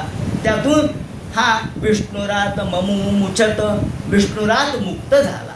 तेव्हा तो विष्णुरात, तो जसा मुक्त झाला परीक्षित, सर्प कोणता? संसार रूपी सर्प. तसा हा संसार रूपी सर्प प्रत्येकाच्याच मागं लागलेला आहे. प्रत्येक जण त्यातून मुक्त व्हावा म्हणून हे भागवत आहे. भवे भवे यथा भक्ती पादयोस्तव जायते तथा कृष्ण देवेश नाथस्पन्नो यथा प्रभो. आपण या ठिकाणी म्हणा, भवे भवे यथा भक्ती पादयोस्तव जायते तथा कृष्ण देवेश नाथस्पन्नो यतः प्रभो. नाम संकीर्तनम यस्य सर्व पाप प्रणाशनम प्रणामो दुःखशमनः तन्नमामि हरिं परम तन्नमामि हरिं परम तन्नमामि हरिं परम. ओम जन्माद्यस्य तोन्मयादितरतश्चार्थेष्वभिघ्नस्वराट् तेने ब्रह्महृदायादिकवये मुह्यन्ते सूरयः तेजोवारि मृदाय यथा विनिमयो यत्र त्रिसर्गो मृषा धाम्ना स्वेन सदा निरस्तकुहकं सत्यं परं धीमहि. याप्रमाणे भागवत या सप्ताहक्रमाने हे भागवत या ठिकाणी विवेचित केलं. या भागवताचं महात्म्य या ठिकाणी सांगणं भाग आहे. या भागवत महात्म्यामध्ये प्रामुख्याने गोकर्ण महात्म्य असं आपण म्हणतो. पण या गोकर्णाचा अर्थ काय? गो म्हणजे इंद्रिय आणि कर्ण म्हणजे कान. आपण सगळ्या इंद्रियाचे कान करून भागवत ऐकलं पाहिजे, हे त्यातलं तत्व आहे. सर्वेंद्रिय संपूर्ण इंद्रिय कान हे झाले पाहिजे. कानाचं काम काय? जसं या ठिकाणी आपल्या भागवतामध्येच एका ठिकाणी वर्णन केलेलं आहे की मला 1000 कान असावेत, 10,000 कान असावेत असं पृथ्वीराज म्हटलेले आहे. कशामुळं 10,000 कान? ते म्हणतात भगवंताची कथा ऐकायला हे 2 कान पुरेसे नाही आहेत, मला 10,000 कान पाहिजे. तसं आपल्या सगळ्या इंद्रियाचे कान, सर्व इंद्रिय द्वारा आपण भगवंताकडेच गेलं पाहिजे. आणि हे आपण या गोकर्ण, गो म्हणजे इंद्रिय, सगळ्या इंद्रियाचे कान करून जर आपण भागवत ऐकलं, अर्थात एकाकार होऊन, तरी अवधान एकले दीजे 9व्या अध्यायाच्या प्रारंभीच म्हटले माऊली, तरी सर्व सुखाशी पत्र घेईजे हे प्रतिज्ञोत्तर माझे उघड ऐका. तेव्हा हे प्रतिज्ञोत्तर आहे. कोणतं? की तुम्ही जर परिपूर्ण एकाग्रतेने ऐकलं तर सगळ्या प्रकारचे सुख तुम्हाला मिळू शकतील, हे माझं प्रतिज्ञोत्तर आहे. आणि म्हणून या ठिकाणी भागवत कसं ऐकावं त्यांनी सांगितलंय. ते इंद्रियाचे कान करून कसं ऐकलं पाहिजे ते सांगतात. आणि यानंतर पुढे भागवत ग्रंथ कशा पद्धतीने आहे हे सांगत असताना, भागवत ग्रंथामध्ये इथून पुढे भगवंतांनी कसा अवतार धारण केला परीक्षितेला सांगताना शुकाचार्याने सांगितलं, पुढे शंभलग्रामामध्ये प्रत्यक्ष भगवान अवतार घेतील. कली, याला आपण कल्की अवतार. पण कल्की अवतार पुढे येणारच आहे, पुढे होणारच आहे. पण कल्की अवताराच्या पूर्वी आपल्याला पुन्हा एकदा भगवंताचं स्मरण केलं पाहिजे. कल्की अवतार जेव्हा होईल तेव्हा होईल, ती कल्की बात आहे. हो, तो कल्की बात आहे, उद्याची गोष्ट आहे ती. पण आज आपण कसं राहिलं पाहिजे हे ते सांगतात की या भागवत ग्रंथ ऐकत असताना आपण तल्लीन होऊन तो ऐकला पाहिजे.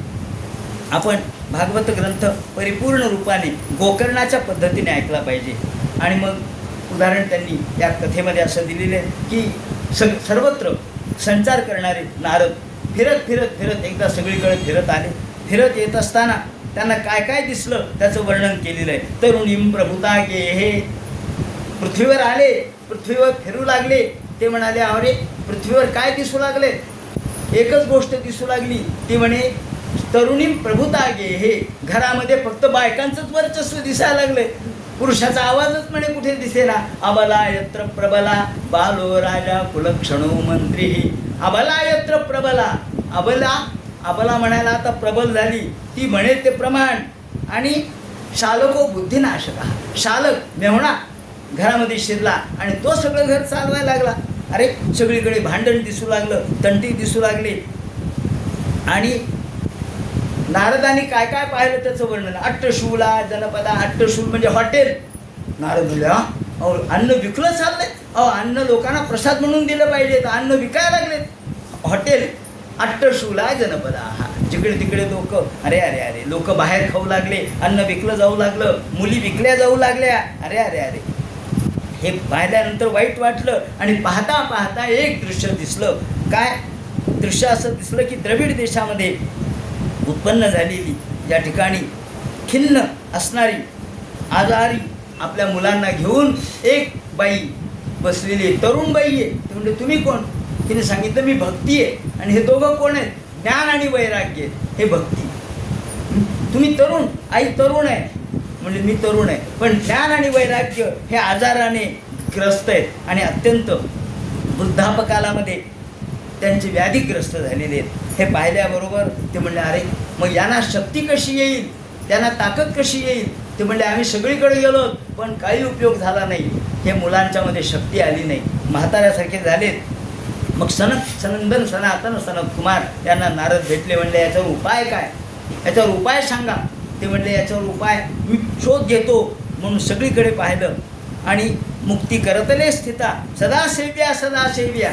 मुक्ती हातात येते फक्त एकाच गोष्टीमुळं, सदा सेव्या श्रीमद भागवती कथा. भागवत कथेचं जो वाचन करतो त्याच्या हातात मुक्ती येते. मग त्यांनी सांगितलं की कृष्णाने आपली सगळी शक्ती भागवतात ठेवली आहे. कृष्णाने निजधामाला जाताना आपली सगळी शक्ती भागवतामध्ये ठेवली आहे. आणि मग भागवत आपण जर केलं, भागवताचं जर वाचन पठण मनन केलं तर कदाचित त्यांना ताकद प्राप्त होईल. म्हणून त्यांनी भागवत कथा करायला सुरुवात केली. या ठिकाणी सनक सनंदनाच्या संकल्पानुसार, म्हणण्यानुसार भागवत कथा करायला सुरुवात केली. मग त्यामधून ज्ञान आणि वैराग्य हे दष्टपुष्ट झाले. अरे वा, ज्ञानातही ताकद आली, वैराग्यही ताकदवान झालं. ज्ञान वैराग्य हे दोघे भक्तीचे मुलं आहेत.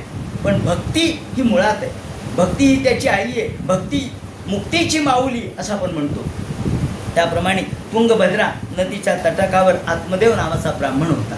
या ठिकाणी ही गोकर्णाची कथा सांगायला सुरुवात केली. तुंगभद्रा नदीच्या तटाकावर हा आत्मदेव नावाचा ब्राह्मण विद्या संपन्न अशा प्रकारचा होता. आणि हा विद्यासंपन्न असलेला ब्राह्मण, त्याची धुंदुली ही पत्नी, आणि त्याला पुत्र नव्हता पोटी. म्हणून खूप चिंतन करू लागला, काय करावं, पोटी पुत्र नाही, पोटी पुत्र नाही, म्हणून विचार करू लागला. शेवटी त्रस्त होऊन आत्मत्याग करावा, मरावं म्हणून एका नदीवरती आला. गळ्याला दगड बांधला आणि उडी टाकणार तेवढे एक संन्यासी अरे अरे अरे म्हणले आत्महत्या करणं पाप आहे, तुला माहीत नाही? हो मला माहीत आहे म्हणे, पण काय करावं, जीवनापेक्षा मरण बरं, जीवनापेक्षा मरण बरं. का? अरे जीवनामध्ये दुःख खूप आहे, पुत्र नाही, बायको फार वाईट आहे. तू असं कर म्हणे, मी तुला एक फळ देतो, हे फळ तुझ्या बायकोला दे, तुला पुत्र होईल. तो गेला, ते फळ घेतलं आणि धुंदुकारीला म्हणला, धुंदुकारी अगं आपल्याला पुत्र होणार आहे. म्हणले कसं काय? हे फळ खा, पुत्र होईल. तिला पुत्र नकोच होता. ती म्हणली काय करावं आता, पुत्र म्हणजे काय, गर्भवास घ्यावा, म्हणजे पुन्हा एकदा पोट मोठं होईल. पोट मोठं झालं की आपल्याला भांडता येणार नाही, लोकांकडे जाता येणार नाही, लोकांकडे फिरता येणार नाही. त्याचप्रमाणे मग आपल्यावरती बंधनं येतील आणि मग फार प्रसूतीच्या वेदना फार असतात म्हणे, माणूस मरतो. उगं मी मेले तर काय करता, आणि आडवास आलं तर काय करू? आडवं आलं, लोकांचं ऐकलं, बायकांचं आडवं आलं तर फार अवघड आहे. अरे मग तर काय, प्राण आपल्या कंठाशी येतील, त्यापेक्षा नकोच. मग काय करावं त्या फळाचं? ते फळ गाईला घालून टाकलं. आणि इकडे तिची बहीण ही नुकतीच तिची बहिणीला दिवस गेलेले होते. म्हणजे त्या बहिणीला सांगितलं तुझा झालेला मुलगा मला दे, कारण मी माझ्या नवऱ्याला खोटं बोलले, हरकत नाही म्हणून. त्याप्रमाणे इकडे गाईला फळ दिल्याबरोबर गाईला पुत्ररत्न झालं. तो गाईचे कान गोकर्ण आणि मुलं अगदी मानवी अशा प्रकारचं रूप त्याला प्राप्त झालं. अरे म्हणजे गाईला मुलगा झाला, वा वा वा, मग आपल्याला नक्कीच होणार. वाट पाहत बसला, झालं, ती बहीण प्रसूत झाली, तिचा मुलगा आणला, धुंदुकारी त्याचं नाव धुंदुकारी. ही धुंदुली, ती धुंदुकारी. याप्रमाणे आपला मुलगा आहे म्हणून त्यांनी वाढवला. पण कशाचा? अत्यंत दुष्ट अशा प्रकारचा तो निघाला. वेश्येचा संघ त्याला लागला, अनेक ठिकाणचे डाके टाकू लागला, लोकांना मारू लागला, त्याप्रमाणे लोकांचे खून करू लागला. अरे अरे अरे अरे म्हणे, काय मुलगा आला, असा मुलगा कशाला, एवढं फळ आपण संन्याशाने दिलं, मुलगा असा झाला. शेवटी त्रस्त होऊन ब्राह्मण निघून गेला आणि या आईलाही त्यांनी मारलं. आणि मग मात्र त्या आपल्या घरामध्ये सगळं वेश्यांचं वास्तव. याप्रमाणे एके दिवशी वेश्यांनी सगळं, का आपण म्हणतो ना, भाडीचा कवडा वेचे, मग दारही चेंपू नयेत येचे, माऊलींनी वर्णन केलंय. सगळं धन एकदा हरण केलं की मग वेश्या म्हणते, जा माझ्या घरात येऊ नका. त्याप्रमाणे याच्या घरचं सगळं धन हरण केलं आणि एके दिवशी याला खलास केलं आणि आडात दिलं टाकून. मेला, खलास झाला, मेला. पण याला प्रेत योनी प्राप्त झाली, भूत झाला, भूत. बरेच दिवस झाले कुणी याच्याकडे पाहिलं नाही, याचं घर उजाड पडलं, मोठे मोठे पंधाडं वाढले. हा जो गोकर्ण होता तो लहानपणीच नंतर वडिलांची आज्ञा घेऊन तीर्थयात्रेला गेला, तो काही परत आलाच नाही. खूप दिवस फिरला फिरला फिरला, गोकर्णाला गेला, इकडे गेला तिकडे गेला, त्याचप्रमाणे गयेला गेला. त्याला कळालं वडील आई वारले, पिंडदान केलं, सगळं केलं आणि आज आला. म्हणले आपलं घर कुठे आहे बघावं तरी. घर काय बघितलं तर पंधाड वाढलेलं, कोणी राहत नाही तिथं, पडके वाडे. म्हणले आपण रात्री आपलं घर आहे, मुक्काम करावा. रात्री मुक्काम केला. मुक्काम केल्याबरोबर एकदम एकदम दिसा लागला रेडा. कोण आहे रे तू? रेडा म्हणता म्हणता झाला हत्ती. तेवढ्यात अग्नी लागला. अग्नी दिसायला, रेडा दिसायला, हत्ती दिसायला. कोण आहे तू? मोठ्या धैर्याने विचारलं. हा काही घाबरणारा नव्हता. तो म्हणला, बोल कोण आहेस तू? प्रेत योनीमधला कोण आहेस? भूत आहेत, पिशाच आहेस, शाकिनी डाकिनी, कोण आहेस? मग तो रडू लागला. अरे मी तुझा भाऊ आहे. धुंदूक आहे, धुंदूक आहे, आणि तुझी ही अवस्था. पण त्यांनी सांगितलं मी वडिलांना मारलं, आईला मारलं, शेवटी माझा घात या सगळ्या वेश्यांनी केला आणि मला इथं टाकलं. माझी चित्त यामध्ये राहिलं म्हणून मला प्रेत योनी प्राप्त झाली. तो म्हणला, अरे मी गयेवर पिंडदान केलं, मी सगळं केलं. अहो गयेवर पिंडदान करून काही उपयोग नाही. माझं पाप आहे ना ते फार आहे. म्हणले या पापाला दुसरा काही उपाय नाही. पापाला काय उपाय? आता तुला मुक्त करायचं तर कसं करावं? दुसऱ्या दिवशी सकाळ झाली, झाल्याबरोबर आकाशात सूर्याला जागेवर थांबवलं. इतकी ताकद होती त्याची. गोकर्ण म्हणाला, सूर्य महाराज थांबा, मला उत्तर द्या, माझ्या भावाला मी या योनीतून कसं मुक्त करू सांगा. त्याने सांगितलं, भागवत सप्ताह कर तर तुझा भाऊ मुक्त होईल. त्याप्रमाणे 7 दिवस भागवत सप्ताह तिथेच केला. तिथे जागा स्वच्छ केली. त्याचप्रमाणे संपूर्ण जागा स्वच्छ करून पंधाड काढून टाकलं, सडा टाकला, सारवण केलं, गाईच्या शेणाने मंडप बांधला.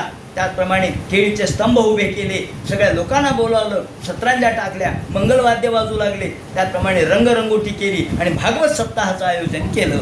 याप्रमाणे हे भागवत तिथे सगळं काढलं. फक्त एक वेळूचं एक झाड तसं शिल्लक राहिलं. वेळूचं जो फाटा होता तसंच राहिला. त्याला 7 कांड्या होत्या ते वेळूला. याप्रमाणे 7 कांड्याचा वेळू, त्याच्यात हा बसला. हा प्रेत योनीमधला जो आत्मा आहे तो त्याच्यात जाऊन बसला. खाली आधी बसला होता. पहिला दिवस झाला की काढ, दुसरा दिवस झाला की काढ.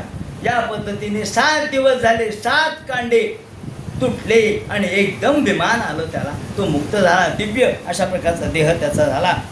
दिव्य शरीर झालं. वा वा वा वा म्हणाला, तुम्ही मला मुक्त केलं. बस विमान आल्याबरोबर सगळे लोक बसले होते. म्हणले, अरे या भूताला, या खेताला, या पिशाच्याला विमान आलं आणि आम्ही ऐकत होतो, आम्हाला का नाही आलं? ते म्हणले, त्यांनी एकाग्रतेने ऐकलं. त्यांनी एकाग्रतेने, मुक्तीच्या इच्छेने ऐकलं, एकाग्रतेने ऐकलं, चित्त एकाग्र करून ऐकलं. त्याचबरोबर त्यांनी न खाता पिता ऐकलं. आपण कसं ऐकावं? प्रत्येकाच्या गोष्टीवरून प्रत्येकाचे फळ भिन्न भिन्न आहे. फळ एकच आहे, झाड एकच आहे, पण प्रत्येकाच्या जमिनी वेगळ्या आहेत, प्रत्येकाची पाणी देण्याची पद्धत वेगळी आहे, खतमूत वेगळं आहे, त्यामुळं वेगळं पिकं येतात. असो, याप्रमाणे त्यांनी सांगितलं. मग आता हा मुक्त झाल्यानंतर याचा विधी सांगायला त्यांनी सुरुवात केली की माणसाने भागवत सप्ताह कसा करावा हे विधी सांगितला. सनातन सनत कुमारांनी त्यांनी सांगितलं, सप्ताह आयोजित करावा. करताना आपण सगळीकडे पत्रिका पाठवाव्यात, तिथी काढावी. त्याचप्रमाणे तोरणं लावावीत, त्याचप्रमाणे सगळीकडे केळीचे स्तंभ उभे करून पूजा करावी, प्रचार करावा. भागवत आहे, भागवत आहे, भागवत आहे, प्रचार करावा. गुपचूप करू नये. ते म्हणले का? अहो लोकांनाही तुमच्या या सगळ्या ज्ञानयज्ञामध्ये सहभागी होऊ द्या ना. या रे भलते नारी नर, सगळे या आणि सगळे या ज्ञानगंगेमध्ये डुंबून आत्मकल्याणाच्या मार्गाने जा. याप्रमाणे सर्वांना बोलवावं. आणि सांगणारा वक्ता हा सुद्धा कसा असावा? दृष्टांत कुशलो वक्ता, दृष्टांत कुशल असावा. त्याचं वाणीवर नियंत्रण असावं. त्याप्रमाणे निरपेक्ष असावा. कुठल्याही प्रकारचा लोभी नसावा. कुठल्याही प्रकारच्या लोभी वृत्तीने त्याने भागवत सांगू नये, अशा प्रकारचा वक्ता पाहिजे. तुकाराम महाराजांनी एका ठिकाणी म्हटलंय ना की धाक श्रोतेची या चित्ता, आशाबद्ध वक्ता धाक श्रोतेची या चित्ता. आशाबद्ध वक्ता असला म्हणजे श्रोत्याला धाक पडतो. काय मागलं काय नाही, काय सांगता येते, त्यापेक्षा नकोच जायचं. ते म्हणे आशाबद्ध वक्ता नको. असो, याप्रमाणे व्रत आपण करावं. भोजन आपले यथा पद्धतीने, जमलं तर निराहार, निराहार नाही जमलं तर फलाहार, फलाहार किंवा जल पिऊन, किंवा नाही जमलं म्हातारे असतील, शक्ती नसेल तर मग एकभुक्त राहून. याप्रमाणे आपण हे भागवत श्रवण करावं, ऐकावं. भागवत श्रवण सांगितलंय, श्रवणविधी सांगितला आहे. त्याचप्रमाणे या भागवतावर आपण नितांत अशा प्रकारची भक्ती ठेवावी. आणि हे भागवत आपल्याला मुक्त करणारच आहे, कारण या भागवताला भगवंताने आशीर्वादच दिलेले आहेत. त्यामुळं श्लोकंबा श्लोक पादंबा, एक श्लोक जरी आपण वाचला तरीसुद्धा आपण मुक्त होतो. श्लोकपाद जरी अर्धा श्लोक वाचला तरीसुद्धा आपण मुक्त होतो. इच्छा पूर्ण करणारा हा भागवत ग्रंथ आहे. या भागवत ग्रंथामध्ये काय नाही ते म्हणतात, भक्ती आहे, ज्ञान आहे, वैराग्य आहे आणि कथायुक्त अशा प्रकारचं हे भागवत आहे. त्या भागवतामध्ये सगळ्या दृष्टिकोनातून परिपूर्ण ज्ञान सांगितलेलं आहे. आता नव्या दृष्टिकोनातून सुद्धा भागवताचा विज्ञानात्मक विचार आपल्याला करता येतो. आजच्या काळामधलं भागवत कसं आहे तेही आपल्याला कळतं. श्रीमद भागवत हा समाधान देणारा ग्रंथ आहे, पूर्वीपासूनचा हा ग्रंथ आहे. आणि या भागवत ग्रंथामध्ये सर्वांनी सहभागी झालं पाहिजे. ते म्हणतात, हा भगवंतानी जेव्हा पृथ्वी सोडली त्यानंतर 30 वर्षांनी हे भागवत पहिल्यांदा झालं आहे. आणि त्यानंतर पुन्हा सनक सनंदन सनातन सनतकुमार यांनी हे भागवत पुढे नंतर 30 वर्षानंतर केलेलं आहे. कलियुगाला प्रारंभ होऊन 30 वर्ष झाले तेव्हा हे कार्तिक शुद्ध नवमीला झालं. आणि भगवंताच्या त्या परीक्षितीला कथन केल्यानंतर हे भागवत 200 वर्षांनी, ज्याला आपण भागवताचा वर्ष म्हणतो, वर्षवृद्धी म्हणजे वाढदिवस म्हणतो, तो परोष्ठपदीचा भागवत आहे. याप्रमाणे श्रीमद भागवत हा ग्रंथ अलौकिक आहे. आणि या ग्रंथामध्ये काल व्याल मुखग्रास, मुळात काळरूपी व्याल, कालरूपी नागाच्या तोंडातून मुक्त करणारा हा एकमेव ग्रंथ आहे. आणि सर्व सिद्धांत निष्पन्न, हा सगळे सिद्धांत या भागवतामध्ये आहेत. परीक्षितीची कथा शुकम प्रोक्तम भागवत, शुकाने सांगितलेलं भागवत फक्त ऐकावं. आणि हे भागवत व सुधा लोके, एकदा म्हणे असं झालं की देव म्हणाले आमचं अमृत तुम्हाला घ्या आणि भागवत आम्हाला द्या. शुकाचार्य म्हणले नाही, भागवत तुम्हाला मिळणार नाही. भागवत आमच्या धरावरच्या, या जमिनीवरच्या सामान्य जीवासाठी हे भागवत आहे. तुम्हाला पाहिजे तर घ्या ते तुमचं अमृत तुम्हाला, आम्हाला अमृताची गरज नाही. अमृताने फक्त तुम्ही काय व्हाल, अमर व्हाल. पण भागवताने मुक्ती प्राप्त होईल हे महत्त्वाचं आहे. म्हणून अमरतेपेक्षा मुक्ती महत्त्वाची. निष्प्रेम चिरंजीवन ते जगी दगडालाही मिळते दिखतया, याप्रमाणे चिरंजीवत्व नको आहे. त्याप्रमाणे हे भागवत कसं आहे तर पोषण स्वेन रूपेण, भगवान स्वतः मुक्ती देणारं, मुक्ती ज्ञानम विरक्तींच, मुक्ती ज्ञान आणि विरक्ती या 3 गोष्टी या भागवताने प्राप्त होतात. ते म्हणतात हे भागवत आपल्याला नारदाच्या द्वारे व्यासांना जे ज्ञान मिळालं त्यामुळे या भागवताचा प्रारंभ झाला. आणि पुढे हे भागवत याचा विस्तार होत गेला. इक्षुणामपि मध्यांतम शर्करा व्याप्तिष्ठती. हे भागवत कुठून वाचायला सुरुवात करावी, कुठून ऐकायला? आमचे 2 दिवस गेले. ते म्हणे जाऊ द्या. का 2 दिवस गेले तरी चालेल, ऊस कुठूनही खा तो गोडच आहे. तो मधून खा, तो वरून खा, तो गोडच आहे, तो खालून खा. इक्षुणामपि मध्यांतम शर्करा व्याप्य तिष्ठती. सगळीकडे शर्करा व्याप्त, गोडी सगळीकडे. तशी ही भागवत सगळीकडे अगदी मधुरमय अशा प्रकारचा गोड आहे. आमूलाग्रम रसतिष्ठान, आमूलाग्र रसमय असं हे भागवत आहे. त्यामुळं ते म्हणतात सामिष्टा तथा भागवती कथा. म्हणून सदा सेव्या श्रीमद भागवती कथा. म्हणून त्या भागवती कथेचं माणसाने सेवन केलं पाहिजे. मग तो कोणी असो, ज्ञानी असो, कर्मामध्ये एकरूप झालेला असो, तो भक्त असो, कुणी असो, भागवताचा अधिकार सगळ्यांना आहे. श्लोकार्धम श्लोकपादम वा पठेत भागवतंचयः, त्याला पुण्य प्राप्त होतं.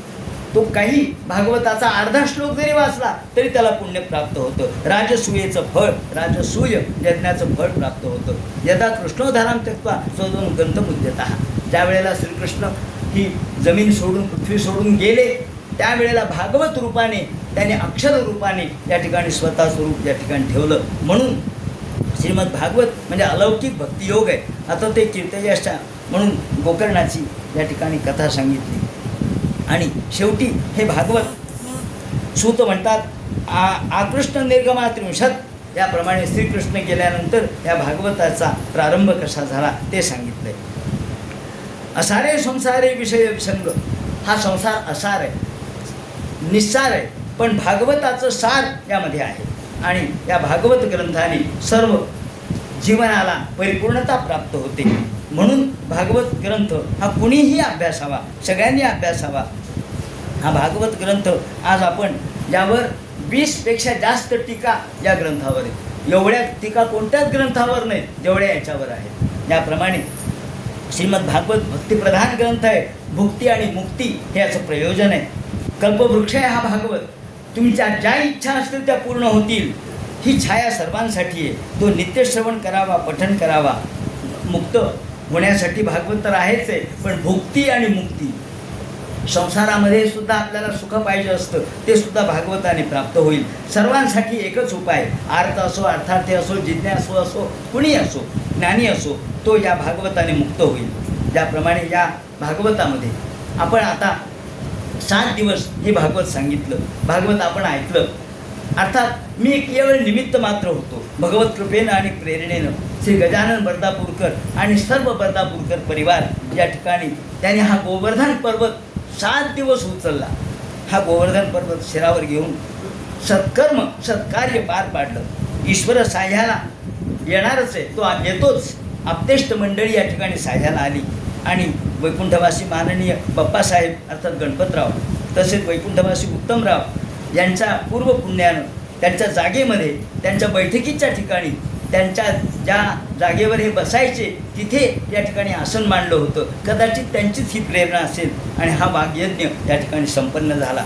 मी केवळ निमित्त मात्र आहे. या व्यासपीठावर वक्ता म्हणून या ठिकाणी बसलो, परंतु माझे वडील अर्थात माझे मोक्षगुरू वेदशास्त्र संपन्न जनार्दन महाराज यांनी हा भागवत ग्रंथ आयुष्यभर सांगितला आणि हा आत्मकल्याणासाठी सांगितला, जनकल्याणासाठी सांगितला. त्यातून कुठल्याही अर्थकारणाचा विचार त्यांनी केला नाही. चातुर्मास्यामध्ये हे भागवत पाटंगणावर त्यांनी सांगितलं आणि काही वेळेला भक्ताच्या इच्छेने 1-2 ठिकाणी सांगितलं. तेव्हा माझ्या वडिलांपासून या घराण्याचा संबंध आहे. यांच्या कृपा प्रसादाने यांच्याकडून जे मी आत्मसात केलं, गेल्या अनेक वर्षात त्यांच्याशी ज्या चर्चा केल्या, श्लोक समजून घेतले, त्याचप्रमाणे वेगवेगळ्या टीका समजून घेतल्या, श्रीधरी टीकेचा पांगता अभ्यास केला आणि त्यांचं ज्ञान देखील सातत्याने ऐकत गेलो. चातुर्मास्यात ऐकत गेलो, सप्ताहात ऐकत गेलो आणि दैनंदिन दररोज सुद्धा भागवत समोर ठेवूनच आम्ही चर्चा करत होतो. हे सगळं वडिलांकडून जे मी आत्मसात केलं, त्यातून जे थोडंफार माझ्या स्मरणात राहिलं ते मी आपल्यासमोर कथन केलं. म्हणून मी केवळ निमित्त मात्र आहे असं मी म्हणेन. जे चांगलं आहे ते त्या भागवताचं आहे, ते आमच्या वडिलांचं आहे, आणि जे फोलकट आहे ते माझं आहे असं आपण समजा. न्यूनते पुरते अधिकते सरते, याप्रमाणे जे न्यून आहे ते आपण परिपूर्ण करून घ्यावं. वक्ता वक्ताची न हे श्रोते निविणं, हा वक्ता श्रोत्याशिवाय वक्ता होऊ शकत नाही. आपण या ठिकाणी श्रोत्रवृंद ज्ञानी आहेत, कुणी वयोवृद्ध आहेत, तपोवृद्ध आहेत, ज्ञानवृद्ध आहेत. माझ्या वडिलांचं भागवत ऐकणारे अनेक श्रोते माझ्या समोर आहेत आणि यांनी परिपूर्ण अगदी ज्याला आपण पूर्ण कान देऊन कान पूर्ण संपूर्ण इंद्रियाचे कान करून त्यांनी भागवत ऐकलं, चातुर्मासातही ऐकलं किंवा सप्ताहातही ऐकलं, हे सगळं भागवत आत्तापर्यंत ज्यांनी ऐकलं ते श्रोते या ठिकाणी आहेत. पण माझं त्यांनी ऐकून घेतलं त्याचा मला आनंद वाटतो. ते बहुश्रुत असणाऱ्या वृद्ध माता, भगिनी, ज्ञानी बांधव, मुलं, या मुलांनी या ठिकाणी सर्व प्रकारचं सहाय्य केलं आणि त्यामुळं कष्ट घेतले, तांत्रिक सहाय्य केलं. त्या सर्व मुलांचं देखील खरं म्हणजे आभार मानले पाहिजेत. आणि शेवटी हे मोठमोठे मंडळी या ठिकाणी आली. आमचे बंधुराज, आमचे या ठिकाणी उतणे या ठिकाणी आले, विनायक महाराज, त्याचप्रमाणे नारायण महाराज या ठिकाणी आले, त्यांनी हजेरी लावली. भवे भवे यथा भक्ते पादयोस्तव जायते तथा कुरुष्व देवेश नातस्पन्नो यथा प्रभो नाम संकीर्तनम यस्य सर्व पाप प्रणाशनम प्रणामो दुःखशमन तन्नमामि हरिं परम. याप्रमाणे श्रीमद भागवत हा ग्रंथ समाप्ती म्हणण्यापेक्षा या भागवत ग्रंथातून आता आपल्याला प्रेरणा मिळून आपण या भागवत ग्रंथाचं चिंतन करावं, मनन करावं, निधिध्यासन करावं. आणि या भागवत ग्रंथामध्ये आता कोविडच्या काळामध्ये कुठे बाहेर जायचं नव्हतं किंवा लोक येणार नव्हते, म्हणून भागवत ग्रंथावर वेगळ्या पद्धतीने चिंतन करावं, आजच्या पद्धतीने करावं म्हणून मी एक ग्रंथ सिद्ध केला आणि तो नुकताच प्रकाशितही झाला. तो या विश्वकर्मा प्रकाशन पुण्याच्या वतीने प्रकाशित झाला. त्याला चैतन्य महाराजांची प्रस्तावना तर आहेच आहे, पण गोविंदगिरी महाराजांचे देखील आशीर्वाद आहेत. त्यामध्ये श्रीमद भागवतातील भारत असं त्याचं नाव आहे. श्रीमद भागवतातील भारत म्हणजे या भागवतामध्ये भारतीयत्व कुठं आहे, राष्ट्रीयत्व कुठं आहे, आमच्या भारतीय जीवनशैली यामध्ये कशी आहे आणि यामध्ये देवांनासुद्धा आपल्या भारतामध्ये कसा जन्म घ्यावा असा वाटतो हे त्यांनी या भागवतामध्ये कसं दाखवलेलं आहे. या ठिकाणी गोविंदगिरींनी जो शब्द वापरला आहे तो या ठिकाणी लिहितो. भारतवर्षाचा शोध घेताना भौगोलिक सीमा किंवा तीर्थस्थळे यांच्यात न रमता भारतीय संस्कृतीचं ज्ञानात्मक आणि भावात्मक हृदय त्यांनी उलगडून दाखवलं आहे असं त्यांनी म्हटलं आहे. भारतीय जीवनदृष्टी, याची कालगणना, पर्यावरण विचार, वैज्ञानिक प्रगती, वर्णाश्रम धर्म, स्थापत्य, राष्ट्रविकास यांच्या समन्वयाचा संदेश आणि आध्यात्मिक उपदेश कथारूपकाच्या साह्याने विश्वकल्याणाची आकांक्षा यामध्ये कसं आहे हे या ठिकाणी सांगितलं आहे असं त्यांनी म्हटलं आहे. तेव्हा श्रीमद भागवतामध्ये भारत कुठं आहे, भारतीयत्व कुठे आहे, ज्याला आपण इंग्रजीत इंडियननेस म्हणतो किंवा आमची पॅट्रिऑटिझम म्हणतो, राष्ट्रवादित्व म्हणतो, हे भागवतात कुठं व्यक्त झालं आहे. पंचमस्कंदात प्रामुख्याने ते आहे आणि प्रामुख्याने लोक तो बाजूला ठेवून बाकीचं सांगत राहतात. ठीक आहे, कथाही सांगावी, ज्ञानही सांगावं, पण आपल्याला खरं आधार जर कोणता असेल, कारण विज्ञान हा याचा आधार आहे, यात एकही शब्द अवैज्ञानिक नाही. म्हणून हे सगळे तत्वद्रष्टे होते, ज्ञानी होते, शुकाचार्यासारखे, व्यासासारखे, ज्यांना जगाच्या पलीकडचं दिसत होतं, हजारो वर्षांच्या पलीकडचं. जेव्हा नवमस्कंद आपण वाचतो तेव्हा आपल्याला पुढे राजे कोण होणार आहेत, 12व्या स्कंदामध्ये सुद्धा कोण कोण राजे कसे होणार आहेत, कल्की अवतार कुठे होणार आहे, कधी होणार आहे, कसा होणार आहे, विष्णुयश ब्राह्मणाच्या घरी तो कसा होणार आहे हे या ठिकाणी सांगितलं. यदा सूर्यश्च चंद्रश्च आणि बृहस्पती एका वेळेला एका राशीत कसे येतील आणि तेव्हा हा कल्की अवतार कसा होईल हे सांगितलं. हे सांगत असताना हे काही थापा मारलेल्या नाहीत, यात एकही थाप नाही. पुढे होणारे जे ज्याला आपण युग आहे त्या सगळ्या युगांचं वर्णन, आता सध्या आपण म्हणतो वैवस्वत मन्वंतर, यानंतरचं मन्वंतर, त्याच्यानंतरचं मन्वंतर, अशा सगळ्या मन्वंतरामध्ये कोण कोण इंद्र आहेत, कोण कोण या वेगवेगळ्या प्रकारचे ऋषीगण कुठे कुठे राहणार आहेत, या सगळ्यांचं वर्णन यामध्ये केलेलं आहे. आणि याच्यात एक तिळभर चूक नाही. फक्त आपल्याला कळत नाही म्हणून आपण याचा विश्वास ठेवत नाही, पण या ठिकाणी हे तत्वदृष्टी या लोकांची होती आणि या सगळ्याच्या पलीकडे अध्यात्म आहे. म्हणून इंग्रजीत असं एक म्हण आहे, where science ends metaphysics starts. जिथे विज्ञान थांबतं तिथे अध्यात्म सुरू होतं आणि आमचा हा तर अध्यात्म ग्रंथ आहे. म्हणून विज्ञानाच्या पुढचा ग्रंथ हा आहे. विज्ञान काय करता, आपण अज्ञानी माणसं आहे, परंतु आज नव्या मुलांना विज्ञानाची गरज आहे. म्हणून हे सगळं विज्ञान मी सांगितलं.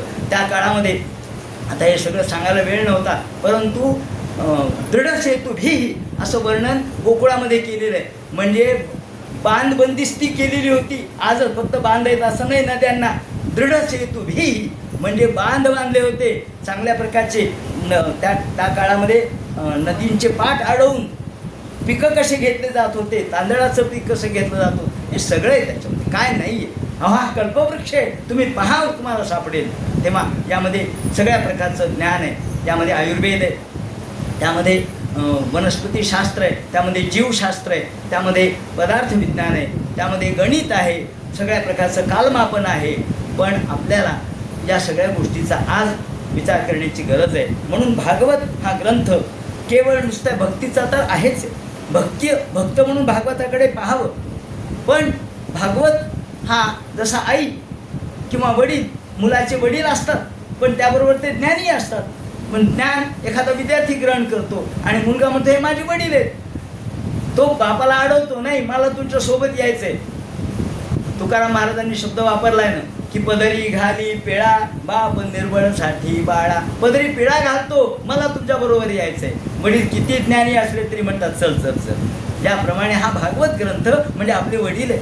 आपल्या हाताला यदा त्यांनी शब्द वापरलाय ज्याप्रमाणे पृथुनी, की जसं लहान मुलांच्या हाताला बोटाला बोट धरून हात धरून वडील चालवतात, त्याप्रमाणे मला हे चालवावं लागतं. त्याप्रमाणे भगवान म्हणतात की समाज हा अज्ञ, तो सुज्ञ झाला पाहिजे. म्हणून हा भागवत ग्रंथ सर्वांनी वाचावा, सर्वांनी ऐकावा.